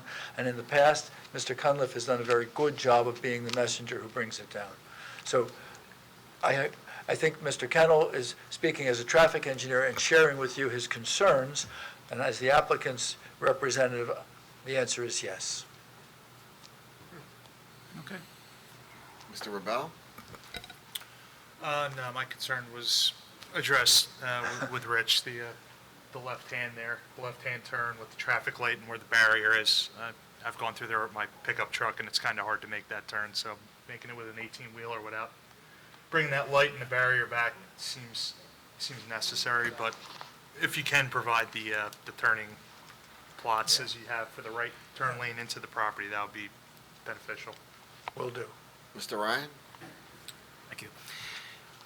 When the plan was being redesigned, was there any consideration or conversation about vehicles already in the jug handle being prohibited from making a left-hand turn into the warehouse area? Yes, I mean, that's the way I've always perceived this design, is that anybody in the jug handle are those that are either destined for the east side of Estelle Lane or to make a U-turn. So this design is intended to have people in the jug handle making right turns until they get to the stop line, and then to make, if we have to adjust the, where the driveway comes into the back of the jug handle to address any concerns such as that or concerns by DOT, that'll be done. This pre-application meeting was really conceptual to say, can we tap into the jug handle? And the answer was yes, knowing that thereafter we have to provide more detailed design documents and review that in detail when we're submitting a plan set that may have as many as 40 to 45 plan sheets. I mean, it's a very detailed, extensive process. No, I understand that. And I'm not talking turning back onto 9. I'm talking, I'm in the jug handle, and I'm a truck and I missed your off-ramp. I can't make that left. But I might try. So how do we deal with that? Well, again, we go through the regulatory process of installing signage and striping, and we can adjust that design that was, again, conceptual than what's shown there. But there are some people you can't control. They're going to do things that you would never think. Every day there's things you never thought you'd see, and there it goes. But we can do the best we can with design tools and signing and striping to prohibit that. Mr. Ryan, you don't want to see a truck in the jug handle, then try to make a left and get into the site. Or even a passenger vehicle. Or even Because a you have passenger, trucks coming in off of Route 9, and that just So is an you've got unforeseen conflict point, I think. Signage, geometry, got it. That's all I had, thank you. Thank you. Mr. Chair, I just have one question to follow up. So, Mr. Kennel, you talk about how this situation exists on a number of intersections on Route 9 in Howell, correct? Except for Salem Road, that comes to mind, but there are other intersections, correct. Okay, so how many of those intersections have a warehouse on them? Where you're going to encourage truck traffic in and out on a regular basis as opposed to an occasional truck, but mostly passenger vehicles? I'd have to go through, but there is, for example, West Farms Road has a shopping center there, that's That's a shopping center, and they get deliveries, that's not a warehouse. Well- So I'm just asking, how many warehouses are located on an intersection designed this way? I mean, I can answer it, but I can, In Howell Township? None. None. None, but I- correct. But there's Okay. other intersections along state highways that have this similar design with warehouses. I don't care about any place else other than here in Howell, but I'm just saying, you're referring to this as a regular occurrence, except you're here for a use variance for a use that we don't allow at this location. We're concerned about the traffic safety, and reference to other intersections here in Howell, it's not apples to apples, it's apples to oranges. Because turning into a shopping center, 90% of the vehicles turning into the shopping center is going to be a car, and maybe get one delivery per day, or, so you're not talking about something that's having routine tractor trailers in and out. So I know Mr. Pape answered the question earlier about the fact that they will ask, but I'm just putting on the record to the board that this is not a situation that we have in Howell because we don't allow warehouses on Route 9. So asking for these additional safety measures, I do not think for the board is out of line. I think they're trying to determine whether or not this can actually safely occupy this space on the state highway in a zone that doesn't allow for it. And I'm concerned, as the board member discussed earlier, about the fact that you didn't analyze Alexander Road. So I think that jug handle is super tiny. I don't think a tractor trailer can navigate it, and I would request that when you come back, that you have looked at it to tell us whether or not a truck that, let's say, misses this site has to turn around at Alexander Road can actually do that safely, because, as I stated earlier, this is a use variance, and the negative impacts associated with the development of this nature is something that this board needs to consider. Or Jen, you go around Alexander, you take Alexander out to 547 up to exit 31 Could or be. 195. That could be. Yeah, that has to be looked at. I don't disagree. I mean, okay. Added that to the list.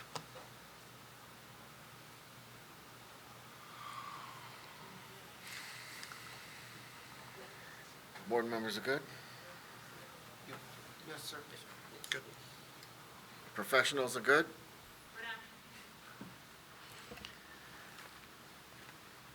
Mr. Pape, do you have anybody else that's going to be testifying tonight? Not this evening, Mr. Chair. So, at this time, I'm wondering, do we want to open up to public just for questions? All right, let's do it, yes. All right, we're going to open this up to public for questioning of the traffic engineer and the engineer only. Can I have a motion to open up to public? Motion to open up to the public. Mr. Barillo? I'll second. Okay. Second, Mr. Rebel? All in favor? Aye. All right. Eileen? I do. The meeting will now be open to public. Okay. John Leggio, 9 Livingston Drive. I'm here tonight as a resident, not as a member of the planning board. All right, let's just go real quick back to Mr. Sayer, who you just recommended about going around Alexander out to 547. Questions, not Okay, comments? Well, the question is, there's other warehouse applications off of 547. So how are they going to understand how much traffic is going to be on 547 when you have, this wasn't even considered And now, we still have a massive application on Randolph. We have another one right up the road where Atlantic Auto Body's coming out. So, you guys, first of all, this is a use variance, right? Not a permitted, it's not a permitted use. All right, Because I know the words are always use All right, variance. Mr. Leggio? Yes, Mr. Sayer? So that's your question, right? I have a couple questions. Well, let's ask Mr. Kennel. Mr. Kennel?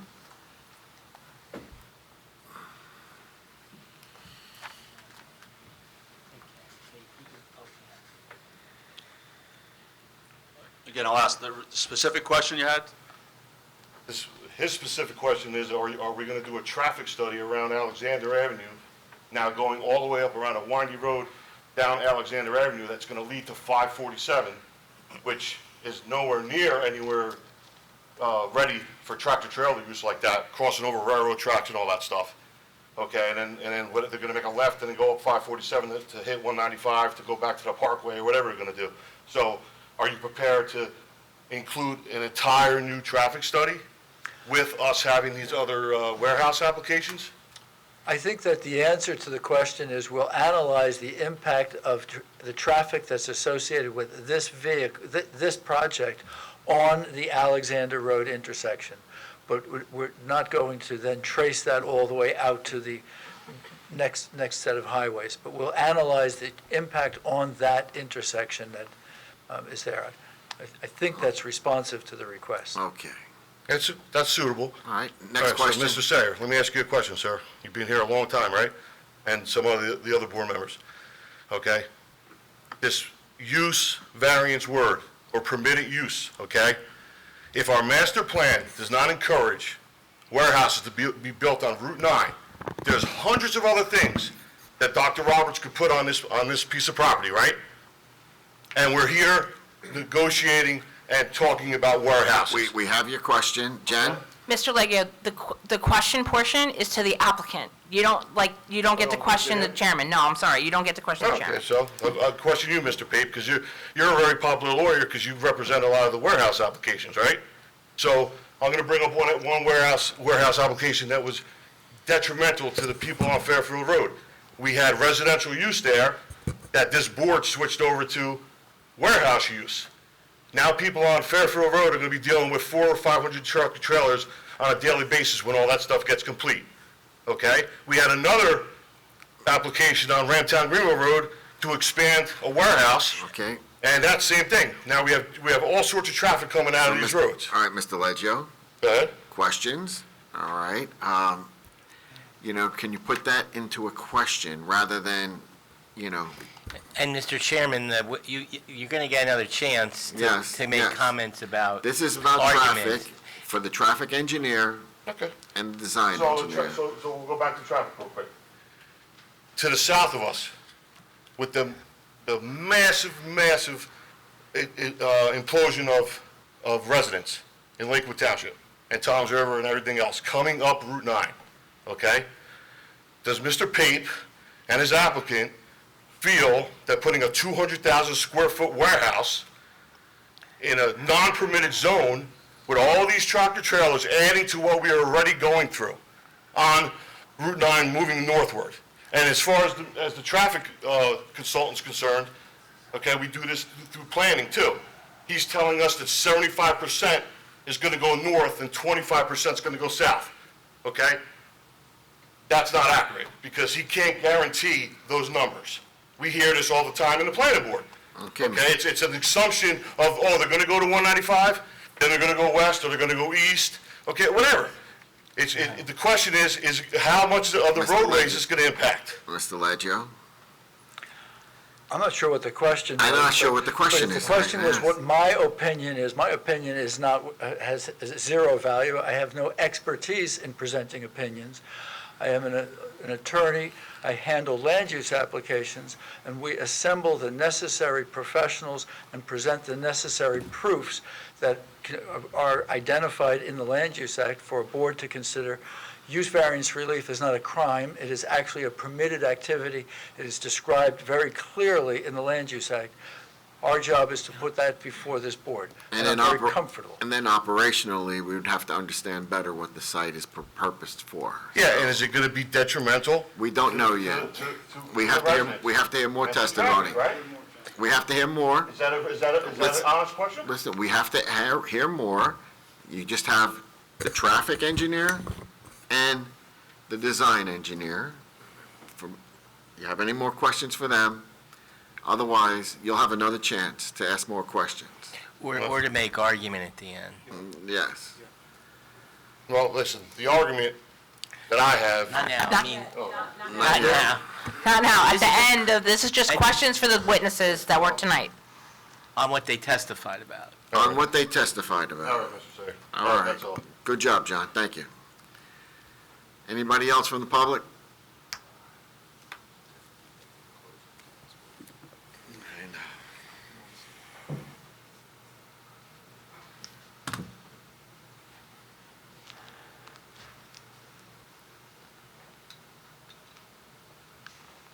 Good evening, Mark Parisi, Two Castle Court.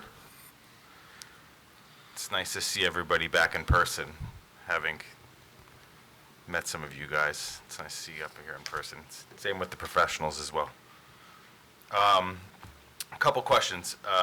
Mr. Strong was the engineer, not the planner, if I'm not mistaken? Correct. He is a planner, but he testified only as an engineer. Okay. And when do you intend to put forward your planner? The planner will testify at the conclusion of all the fact witnesses, be the last witness to testify. Okay. So on a use variance, you choose to put the planner last? That's typical. That's typical? Okay, all right. I had a couple questions for Mr. Kennel. I didn't hear you state on the record, are you licensed in New Jersey with the license in good standing?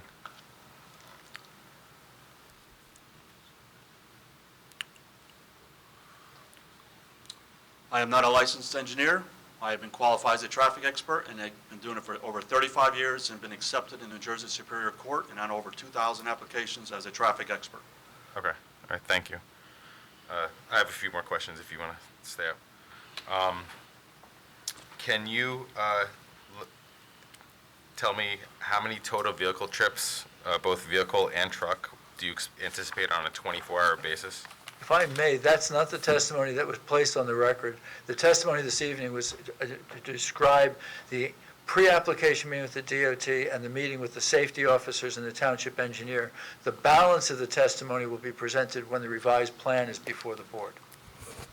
Mr. Parisi, you'll have another chance. We have to have more testimony.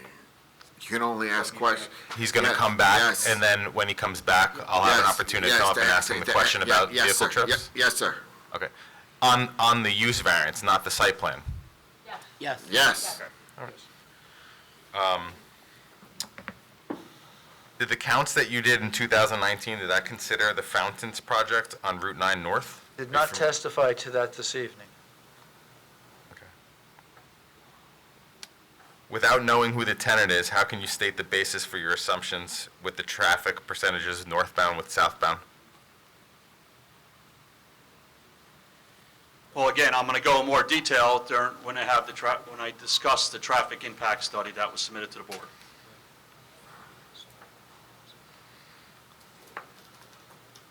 Okay. You'll have to ask. So it looks like you'll have to ask that question again after the next time, although you did testify to it with regard to your distribution earlier. Generally talking about as far as truck traffic, correct, but I didn't go into the nuts and bolts of the traffic analysis and the levels of service, because as Mr. Pape instructed, that would be done after we modify the site plan. So essentially, we're here, we heard this testimony, the burden's on the applicant as far as positive and negative criteria.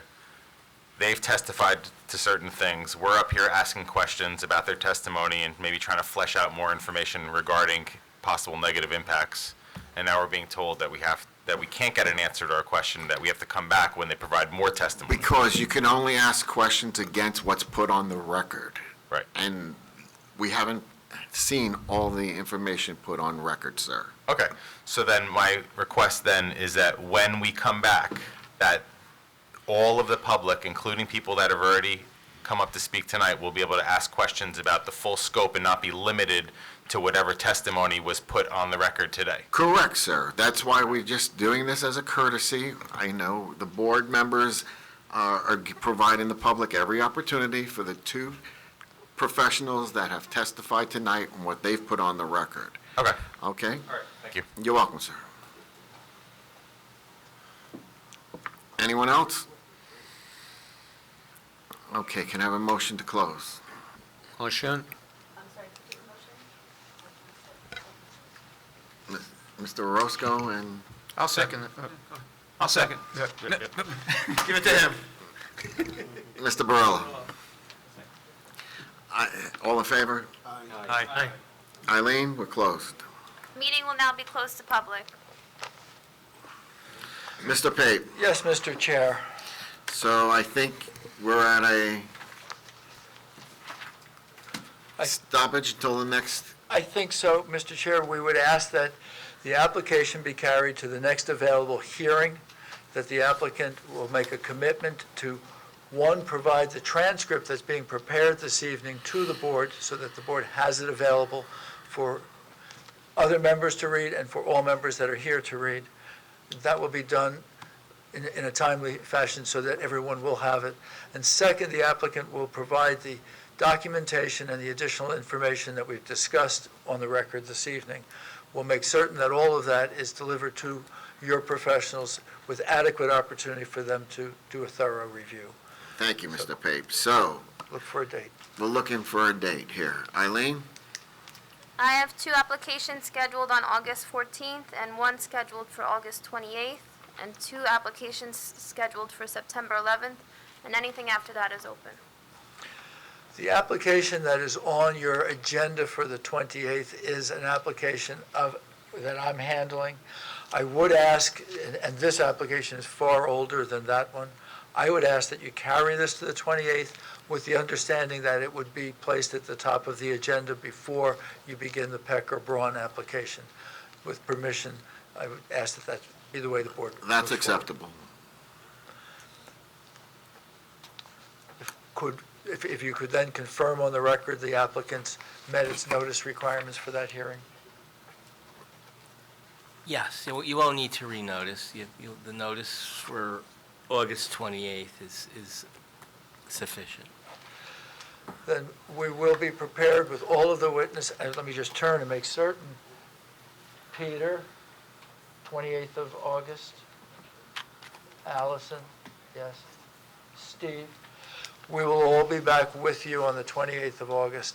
I thank you all. Okay, for everyone out there, case number BA 21-10, Route 9, Howell LLC. This application is being carried to August 28th, 2023.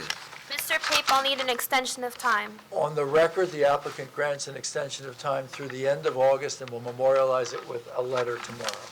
Thank you. With an extension of time to the end of August. Thank you. Thank you. Good night, all. Good night. Good night. Good night, Ken. Good night, Mr. Baker. Eileen, we're going to take 5 before we hear the next one. The meeting will now take a 5-minute break and reconvene at 9:18. Thank you.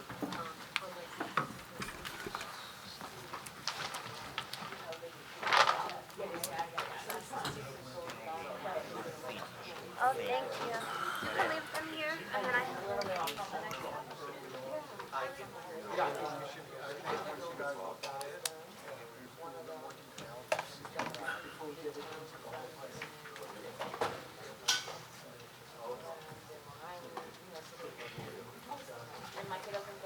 Let's set up. I'm next, right? You're up. And I'm last.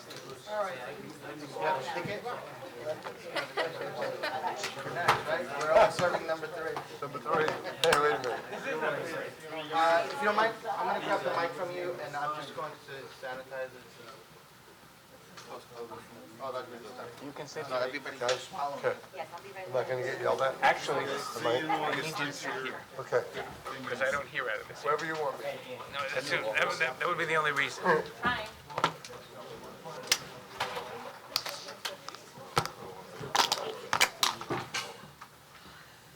You scared? I did not.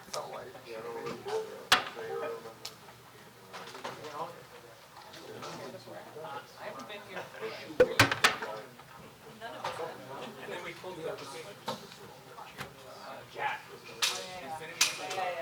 Very happy with it. Me too. The whole car industry changed. Yeah.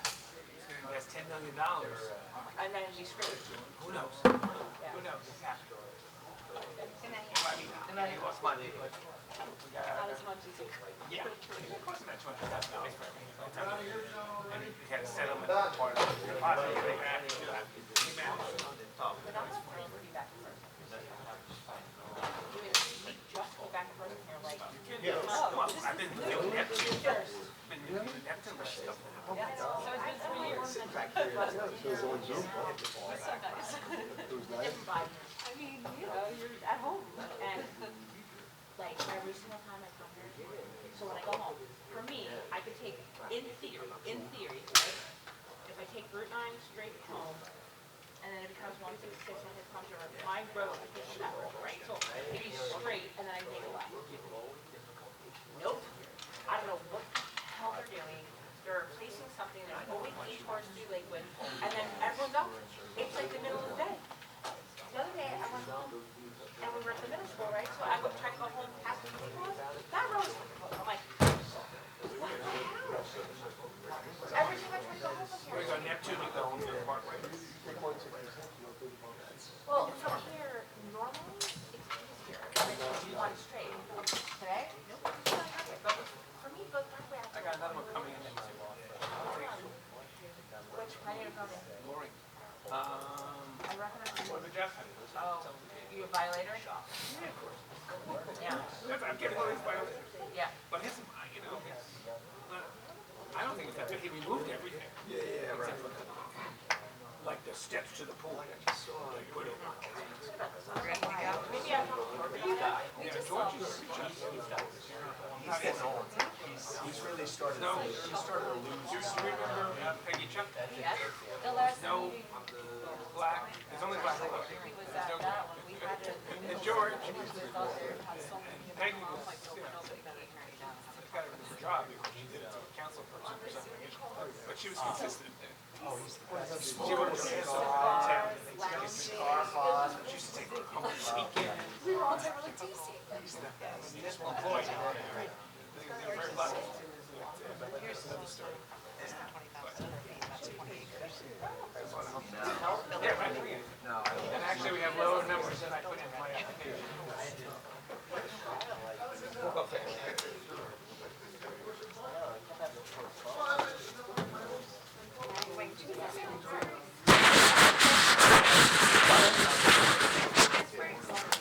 It's okay. Brakes are okay. That's for me. Is it on?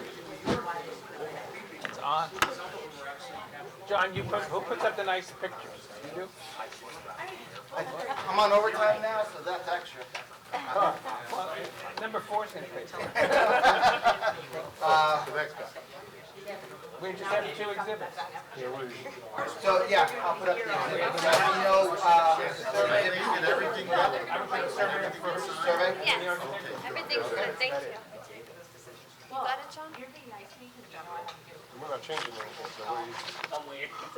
Well, It's just you. where's Alan? Survey, and I left. I don't know. I know. She doesn't dump into you like. I go on outings with her about the direct. Because it wasn't an applicant before the board. No, he's like, Can I? Good night. Billy, you're back up here. Yeah, I'm gonna guess Yeah, let's do the survey first. Not that. That's the correct one, yeah. That's the correct one, yeah. Okay, we got it. yes, you do. Why are pants on fire? You want me here or there? Oh, I want you here. Wherever you want me. You know, I know Mr. Pape sat here. Okay. Oh. That's Tell me. okay. I'm easy. It doesn't matter. It doesn't matter. My love can be bought. I just want to put that out there. Let's see where Princess Caitlin is at now.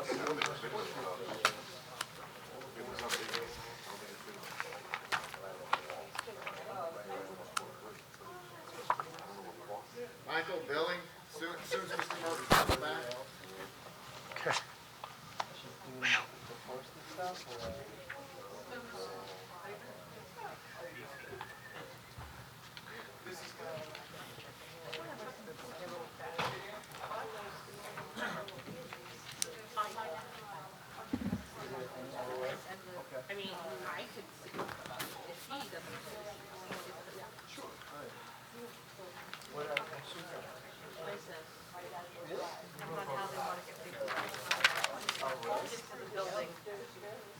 And,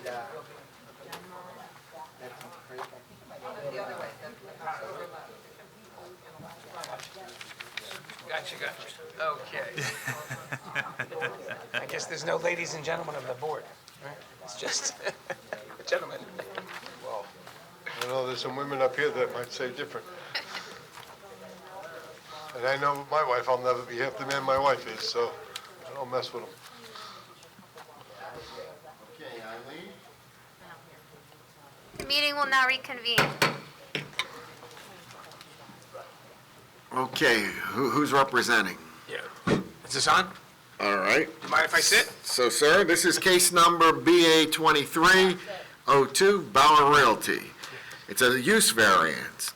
Application of Bauer Realty as applicant for 1100 US Highway 9, also known as Block 137, Lot 48, seeking use variance approval to convert existing 1 1/2 story commercial building to a plumbing business with associated equipment storage in the rear yard. The applicant also proposes to hold on-site classes for plumbing license candidates approximately twice per month. All improvements seem to appear to be limited to the interior of the existing structure to accommodate the change in use. Expiration date, August 5th, 2023. Good evening. Yeah, good evening, gentlemen. Mark, is this on? Yes. Oh, it's not, okay. Mark Steinberg, on behalf of the applicant, and Steve Bauer is to my left. So just for some housekeeping, for your information, the board was supplied, I believe, a copy of the 1981 use variance resolution, which maybe we can mark as A1. Sure. I think they're pre-marked, right? I think right? You have the exhibit list? We have an exhibit list okay. marked that's pre-marked. Yeah, that's fine. Okay. So this property, for your information, thank you. This property, for your information, was granted a use variance in 1981. I don't think anybody was on the board at that time, although I was practicing law. Yeah, it was in 1981, for the operation of a veterinary hospital.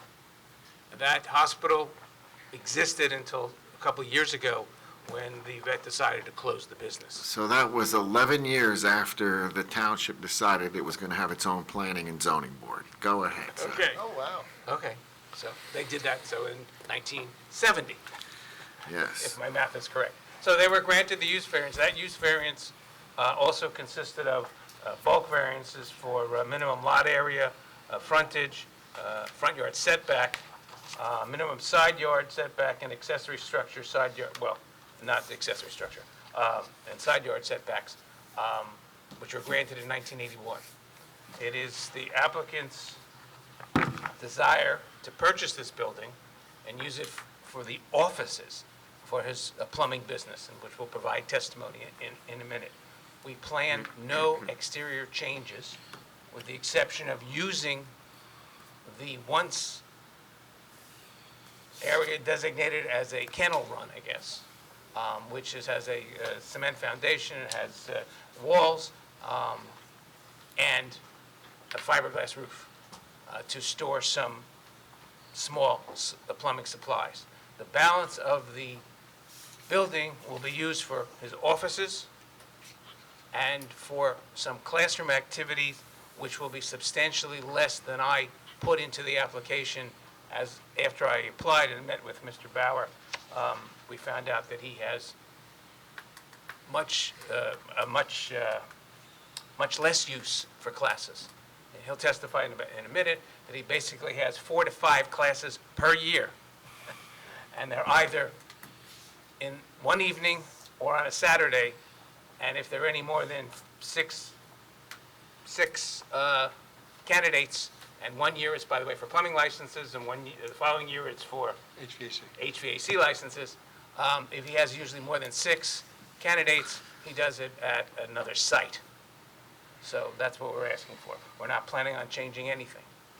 So without further ado, let's have Mr. Bauer sworn in. Mr. Chair, can I just interrupt? Please do, Jen. since there's no landscaping issues associated with this, and we're trying to not impose additional costs on the applicant, would it be okay for Sherry to excuse herself? Yes, it would be. Okay. Good night, Sherry. Well, I don't know if the engineer does have a letter, which we can go over. Yeah. Okay, so, who swears Mr. Bauer in? Do you swear that, raise your right hand? Yes, sir. You Good swear night. the testimony you give will be the truth, the whole truth, and nothing but the truth to help you God? Yes, sir. Please state your name for the record. My name is Stephen Bauer. The witness is sworn, Mr. Chairman. Thank you. Okay, Mr. Bauer, you are the owner of Bauer Realty Group LLC, I am. and you're also owner of Bauer Plumbing and Heating, or what's the name of your business? It's Bauer Plumbing, Heating, and Cooling Incorporated. All right, and how long have you been in that business? Well, in 1911, my family started the plumbing business. Longer than the planning board, the Board of Adjustment, okay. All right, so, and you need a new location? Yes, sir. Okay, and what is the purpose of, and you're a contract purchaser of this building? Yes, I am. And what are your plans to use this building for? Well, like I said, we have a family business. I have a couple girls, well, usually one girl or two girls that are in the office. Myself, my son, the guys come in the morning. They go to whatever jobs they go to. Some of them go to long-term jobs, some of them go to short-term jobs. They pick up materials, they go to jobs, they come back. 2 trucks stay at night. All right, let's not jump ahead. I'm Okay. sorry. So you plan to use the building basically for your offices?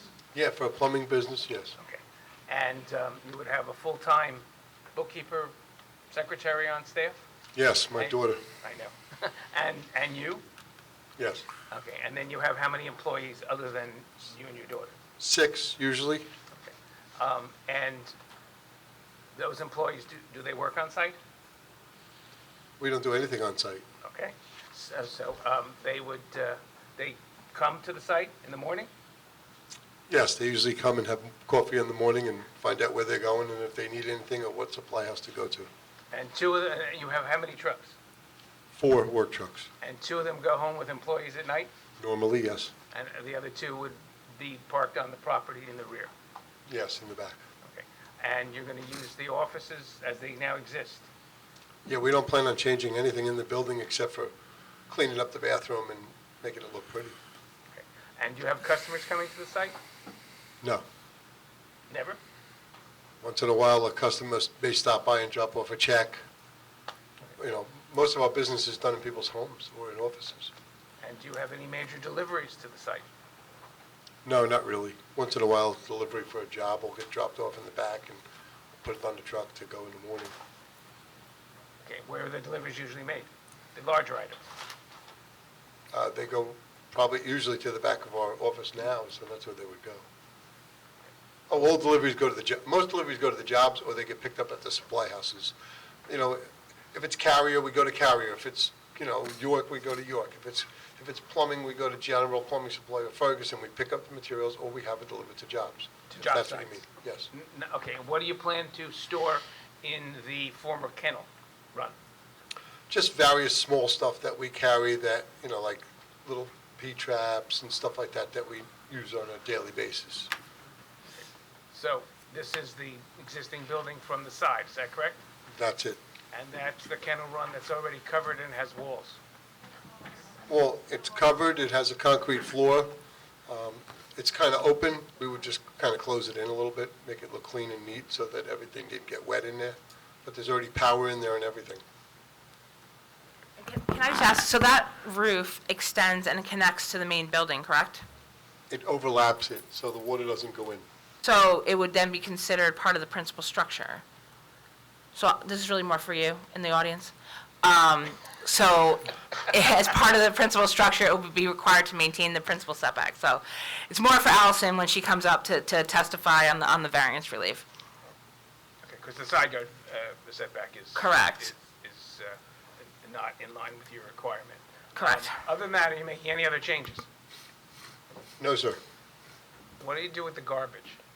And I'll just go through the questions after this, and then, but we know some of Well, them. we don't generate a lot of garbage. Most of the time, if we do material, it gets dropped off on your way back. If we have deliveries with cardboard, we usually cut the cardboard off and we go to recycling twice a week. We generally go through a can a week of garbage, so we have standard garbage.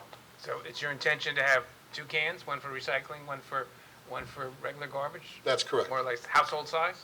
Yes, sir. And put them in the back corner Yes, someplace? sir. And then you would arrange with private cartage on whatever day they come to have it taken out, and then the cans would be returned? Yes, I lived in Howell for 15 years. You know, we paid a garbage guy then. I'll call Freehold Cartage because I'm very familiar with them. They'll give me a can, they'll pick it up once a week. And you said before, you have 4 to 5 meetings a week for, strike that, 4 to 5 meetings a month for, strike that, 4 to 5 meetings a year for your course that you teach, because you're a certified teacher. Yes, it's about 4 to 5. Anything more than that, we meet at the Spring Lake Manor if there's more people, or we go to a facility in Perth Amboy if we have more than 20. And those are either on a Saturday morning? All my classes are either after hours or on a Saturday. Okay, so if we can go through the questions on the reports, which would probably, some of them we've answered, and some of them we can be a little more specific. Okay. We talked So about the- you're going over the engineer's report right now? Yeah. Okay, go That'd be ahead. okay, all right? I'm already up to 3E, which is talking about the covered kennel. How high is it, Approximately 8 feet tall. and the type of roof? It's a fiberglass, it's kind of like it's almost like a metal roof, but it's fiberglass, and the water runs off on both sides. Is it screened from view? Yes, you can't see in it, the 6-foot fence covers everything. And So, what- excuse me, so is it 8 feet tall at the eave line or 8 feet tall at the peak? The peak is 8 feet. Okay, so, but we're not planning on altering that roof line, we're not planning on raising the roof in any way? No, sir. Okay, thank you. And what's the condition of the fence, by the way? The fence is in excellent shape. It's a white vinyl fence. I probably could use a power washing, but I'll do that And once I'm in. you have the age of that, approximate age? It's under 10 years old. Let's see.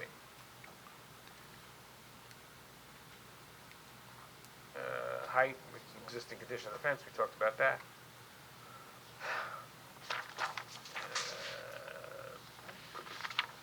Now, basically, the interior is just going to be used for office. Yes. Office, and then when you have a conference. Yes, sir. And you're going to use the kitchen facility for your employees as a canteen or whatever? Yes. And same with the bathrooms, right? Well, yes. Okay. Let's see. We talked about the trucks. What are the size of the trucks that come? What the 4 trucks, are they all the same size? One of them's a standard size van. Okay. One is a pickup truck that has a bed in the back, like a utility type bed, but it's open. And then I have 2 small 10-foot box trucks, but they're kind of low. One's only 7 feet and one's 9 feet. Okay, which ones are going to be staying overnight? Probably the 9-foot one and the van, the small van.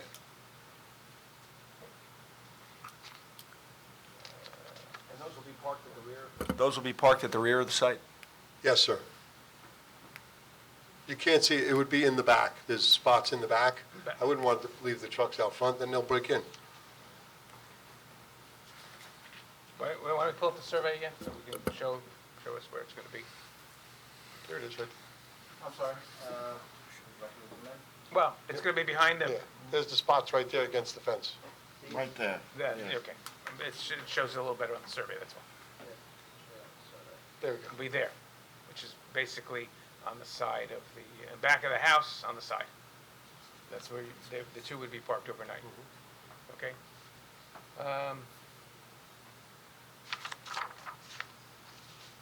Any sidewalks in the area? No. There's none there along Route 9? Is there any to connect up with? So I'm going to advocate sidewalk, as I do on every single application we have on Route 9. People do walk. The bus route is on Route 9. Eventually, we will get it connected, but if we don't require it, it'll never happen. So every single application that comes before us on Route 9, I advocate for sidewalks. And the DOT will allow it before you even say it's DOT. They will allow it, they have allowed it, and it's right next door, right? I mean, there's a little stub that goes right next door. So I would advocate that the board require a sidewalk. It's up to the board. There are a couple comments which we will comply with. The zoning table will be changed to be accurate. As to the variances, there's not going to be any change in the impervious coverage other than the sidewalks, is that correct? That's correct. Okay. No interior or exterior modifications. The kitchen and the bathroom are staying. Yes, I'll change the appliances because they're old. Okay. What are your hours of operation? 7 to 3:30, Monday through Friday? Monday through Friday. And then the occasional Saturday, once or twice a year that you have that class? Sometimes on Saturday, like, one of the guys will come in, an apprentice, and he'll just go in the back and he'll make sure everything's clean, but, just to keep clean house.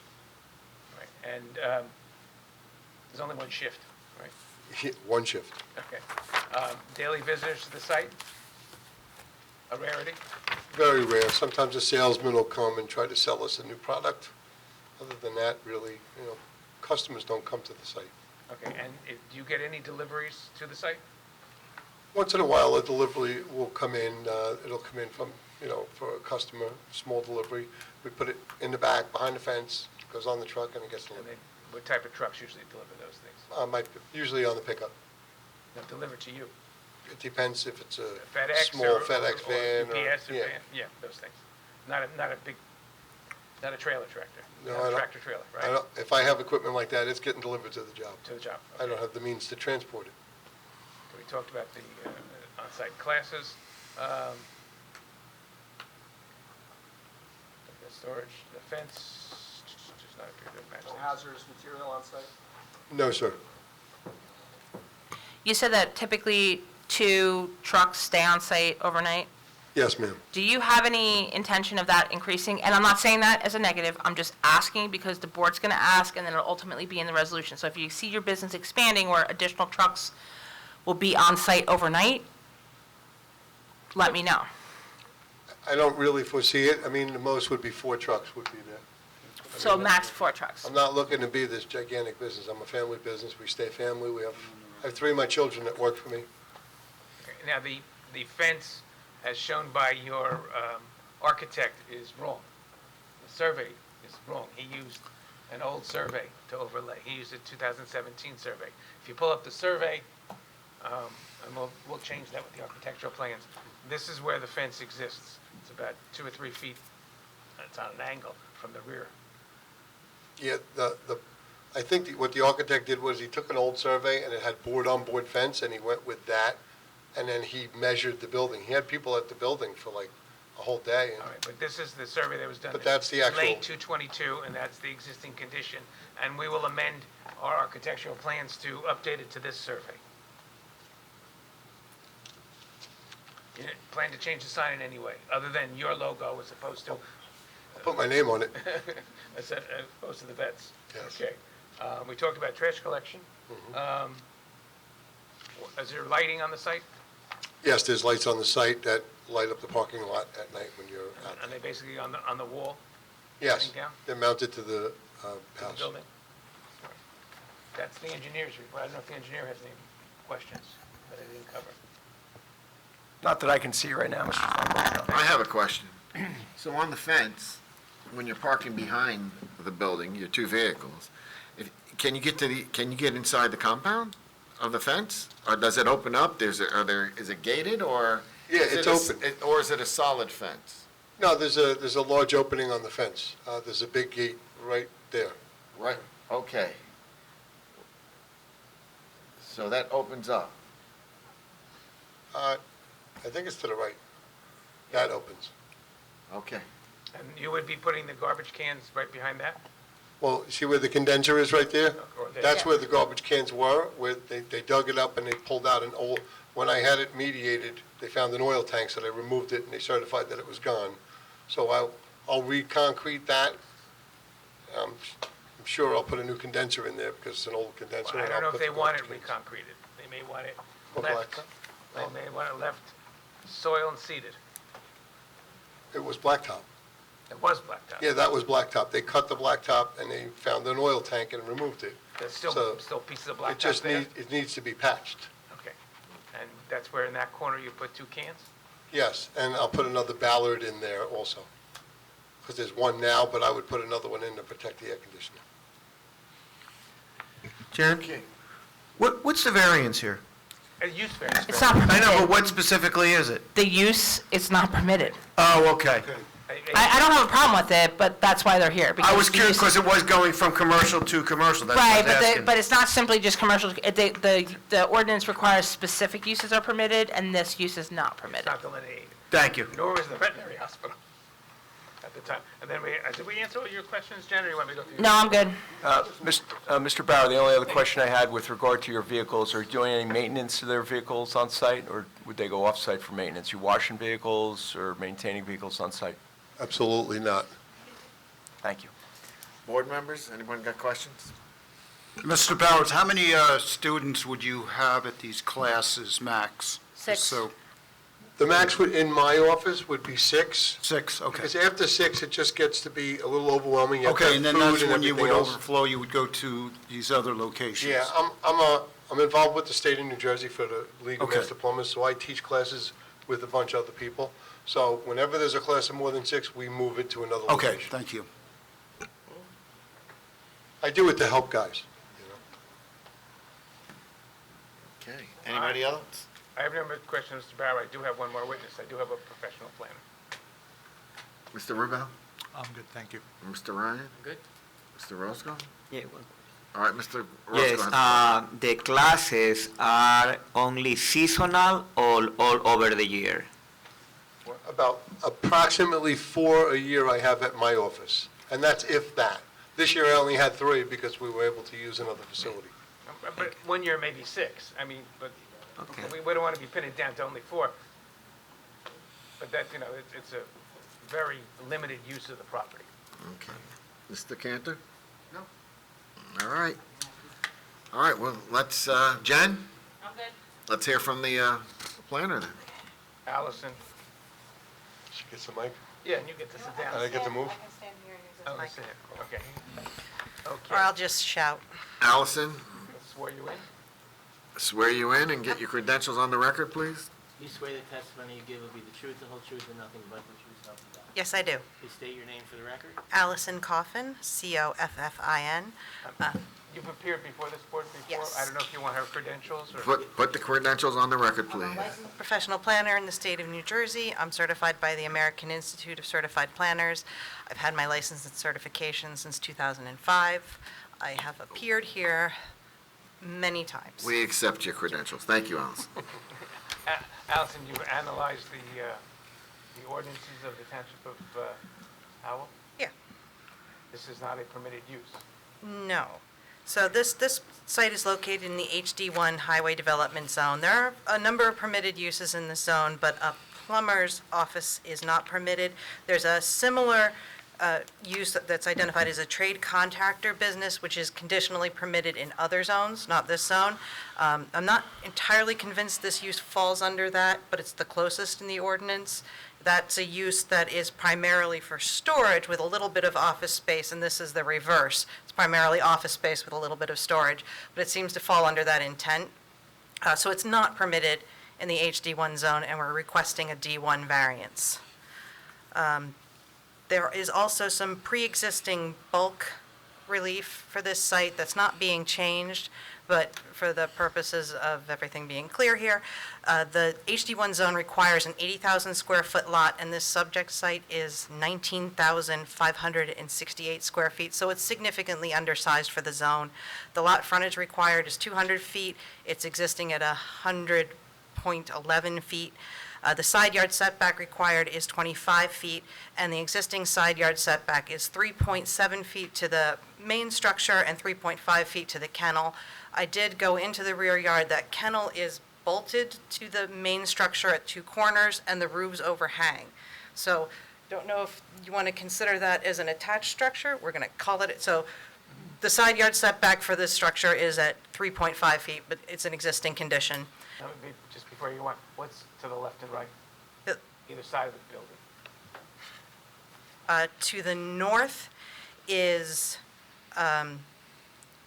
public storage use, and to the south that wraps around to the west is a car wash.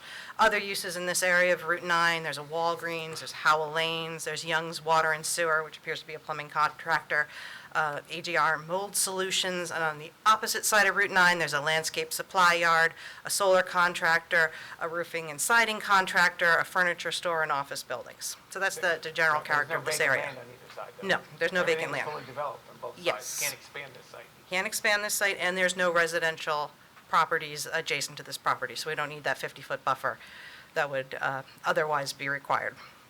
And another existing variance is parking in the front yard. It's not permitted, but it's an existing condition. And there are some waivers: the parking aisle width, parking space length, the lack of a designated off-street loading space, and a recyclable enclosure. These, again, all the bulk standards and the waivers are pre-existing conditions which are not being changed by the change in occupancy of the structure. So it's my opinion that special reasons do exist for the granting of the requested D1 use variance, and the variance can be granted without detriment to the health, safety, and general welfare of the public.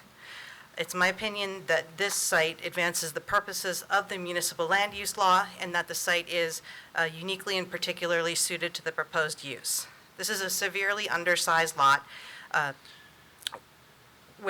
making this lot conform to the HT1 zone uses would be particularly challenging. Few of the permitted uses can function at this scale, and most of those that can, such as retail, are not going to thrive at this scale on an isolated lot, but would need a pad site within a larger commercial project to do well.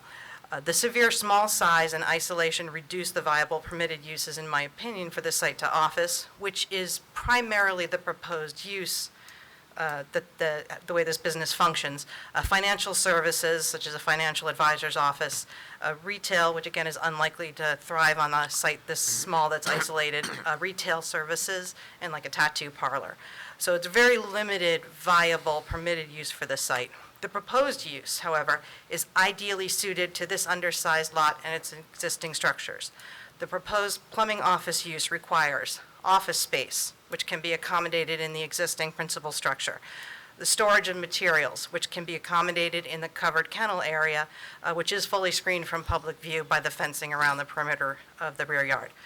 On-site parking for the fleet of 2 to 4 vehicles, which can be accommodated by the side yard, rear yard parking spaces that exist on the site. On-site parking for 2 office staff and other employees, which can be accommodated by the front yard parking. Meeting space for the infrequent classes, which is accommodated within the building. On-site parking for those classes, which can be accommodated in the existing parking. The classes happen outside normal business hours, where the parking is not being used by the normal business staff for the use. And signage, which is accommodated by the existing sign structures. So this site has everything that this business needs to function. So in summary, this site, which is extremely undersized, is not well suited to the scale and type of uses intended in the HD1 zone, and is ideally suited to the scale and nature of the plumbing business office with accessory storage as it is being proposed. The required bulk variances and waivers for this site are all existing conditions. They're not altered by the proposed change of use, and the site can accommodate the proposed use despite these existing variances and waivers. In some cases, the change of use may be better accommodate the on-site conditions. That accessory side yard setback to the kennel will have less impact for the relatively quiet storage use as compared to the occupied dog kennels, which have noise and odor associated with them. And the parking spaces here will be used primarily by staff, not customers, as customer visits to the site will be infrequent. It's my opinion these variances can be granted without detriment. There's no detriment overall in terms of traffic, odors, or noise as compared to the prior veterinary hospital use. It's likely to be quieter and have less frequent trips from the site throughout the day than the prior use. There will be no significant change to the visual impact of the site, as there's no significant physical alteration to the property proposed. And the site's adjacent neighbors are both commercial uses, which will not be negatively impacted by the office use or the outdoor storage under the kennel structure. There are a number of other trade contract businesses in the immediate area, including another plumber, which indicates that the proposed use is in keeping with the character of this stretch of Route 9. The variance would also, in my opinion, not substantially impair the intent and purposes of your master plan and development ordinance, in that here we have a uniquely undersized lot, which was originally developed with a dwelling, and that limits the viable uses which can effectively utilize the site and the existing structure, such that this site cannot reasonably be expected to accommodate most of the permitted uses. And the development of this one unique site, as proposed with the plumbing business that is mostly office with a little accessory storage, is not offensive to the zone, which permits office uses. Thank you, Allison. Board, Jen? Any questions?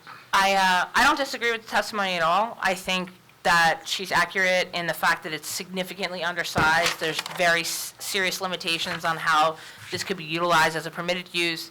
I don't take exception to, and I do agree, this is primarily office for a HVAC plumbing contractor, but the use on site is going to be 99% office. So that actually is something that is allowed in the zone. So it's just the nature of quote unquote the business that brings them here. I just have one question, so are we limiting any outdoor storage that you do have on site is going to be limited to that kennel area? It's not going to be anywhere else other than that kennel area?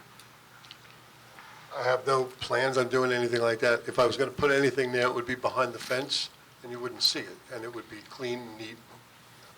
So I would just say at this point, if you don't have like a clear defined plan for anything outside the kennel area, I would say that we should condition, should the board act affirmatively, that be the location. If something changes, listen, if there's an errant this, that, here and there, that's one thing. But if you're going to have like clear defined storage areas outside that kennel area, you're going to have to come back and ask for permission to do that. That would be because right now we don't have a plan that shows like bins, whatever. Typically when we have outdoor storage, there's clear defined areas on a site plan which have bins and keep it organized, or what did you say? Pipe racks. Yes, exactly. So I would say at this point, given the application, I don't take exception to the testimony or the use variance. And if the board is to act in the affirmative, I would suggest a condition that any outdoor storage be limited at this time to the kennel area. That's fine. That should be Mr. fine. Steinberg, that acceptable? Yeah, absolutely. That's acceptable. If anything happens in the future, I can always come back. Correct. Yeah, if you want to. Board members, any questions? You got plenty of room. Mr. Aguirre, do you have anything? Jen was eloquent, nailed it on the head. Just as long as you understand that the addition of any, or expansion of the kennel area, or the addition of a shed for the purpose of storage is technically, it's going to be considered the expansion of a non-conforming use. So that would bring you back to the board as well. So that's why we tell you, if you have any intentions of growing, to save you time and money, now would be the time to ask so we can include it in the application. But other than that, she was eloquent and nailed everything on the head, so I'm satisfied. Thank you. Would it make sense to follow the trade contractor business guidelines of outdoor storage is permitted as long as it's 10 feet from the side and rear lot line and it's no more than 10 feet high? I would say if that's something that you're wanting to ask for, I'm not opposed to it, but it would be conditioned upon you submitting a plan showing a detailed outdoor storage location and like bins as we discussed, so that if there's an issue then and we have to go out to evaluate the site, at least you have a plan that shows it. I'm not opposed to that. I think that's totally fine, as long as it's within the fenced area. You provide us with the plan that shows where it would be and whatever kind of mechanism you would have to control whatever those materials would be. I don't have a problem with that. The architect's going to have to modify his plan anyway to move the fence. Correct. So if that's something, I don't have a problem if that's going to be the request. If it doesn't get used, that's one thing. But if it does, at least we have a clear indication of where it would be approved. And yes, you could utilize the trade contractor guidelines as a guide to where it would be appropriate. Do you have a problem with that? Have the architect show it on the plan. So, let me get this straight.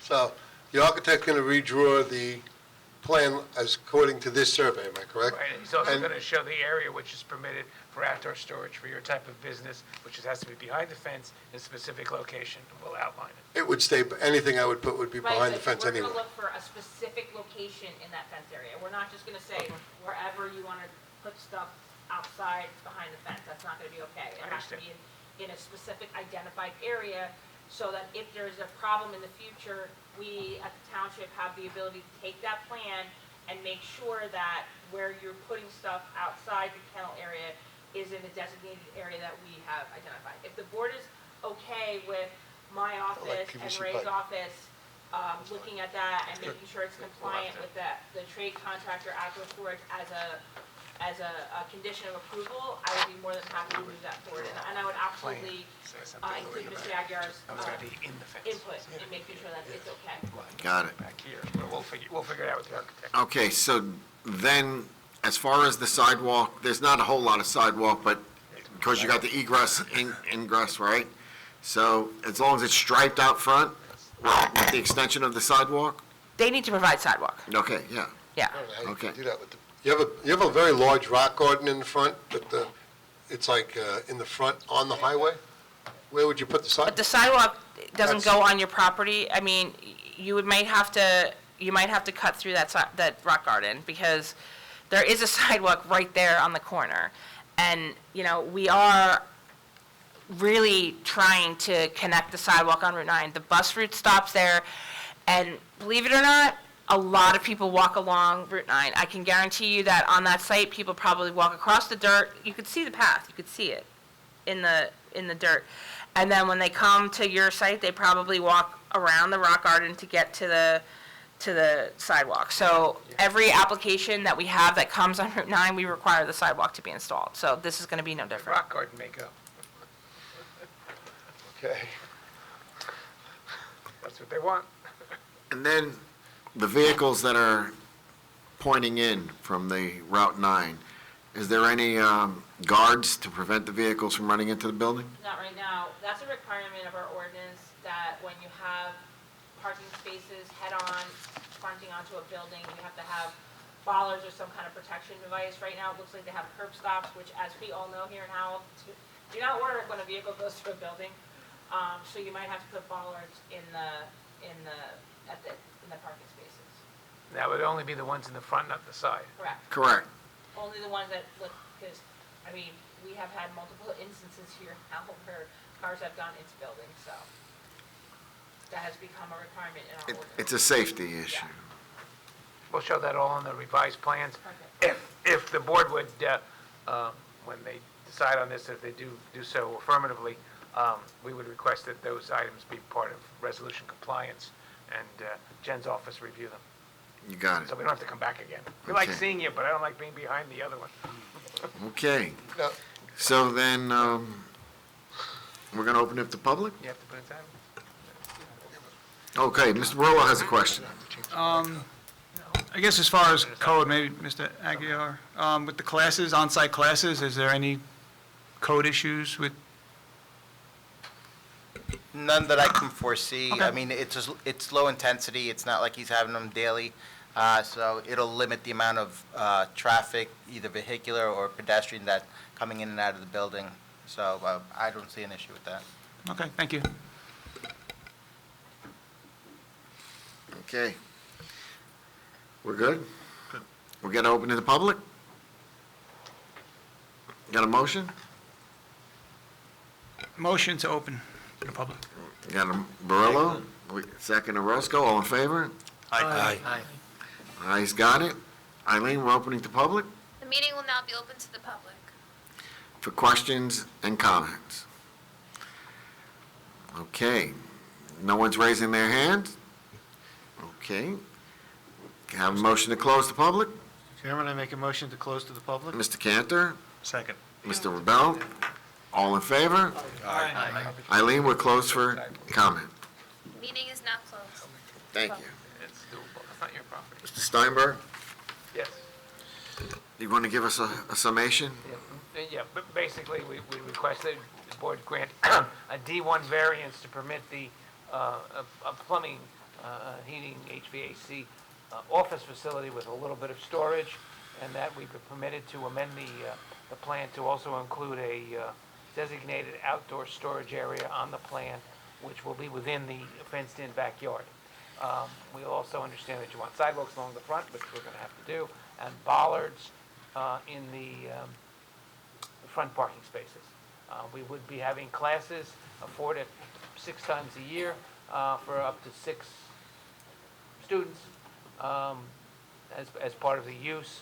And we believe that we have given you the criteria for the D1 variance through our planning expertise. Thank you, Mr. Steinberg. So, what's the pleasure of the board?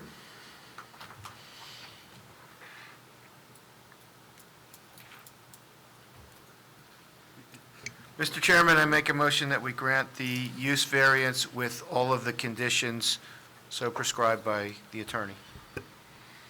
We got a motion. I'll second. We have a second. Eileen, roll call, please. Mr. Barillo? Yes. Mr. Cantor? Yes. Mr. Mertens? Yes. Mr. Roscoe? Yes. Mr. Stanton? Yes. Mr. Ryan? Yes. Mr. Rubel? Yes. And Chairman Saya? Yes. Application is approved. Thank you. Thank you. Okay. I'll explain a little bit. Thank you. Oh, who gets this? I don't need that. You're welcome. Okay, so Eileen, when's the next meeting? July 10th. Okay, July 10th, Mr. Mertens has the con. Let me have May I have a motion to adjourn? Motion. We got a motion to adjourn? I'll second. We got a second, all in favor? Aye. Aye. Eileen, we are adjourned. Meeting is now adjourned. Thank you. Good night, everyone. Good night. Good night.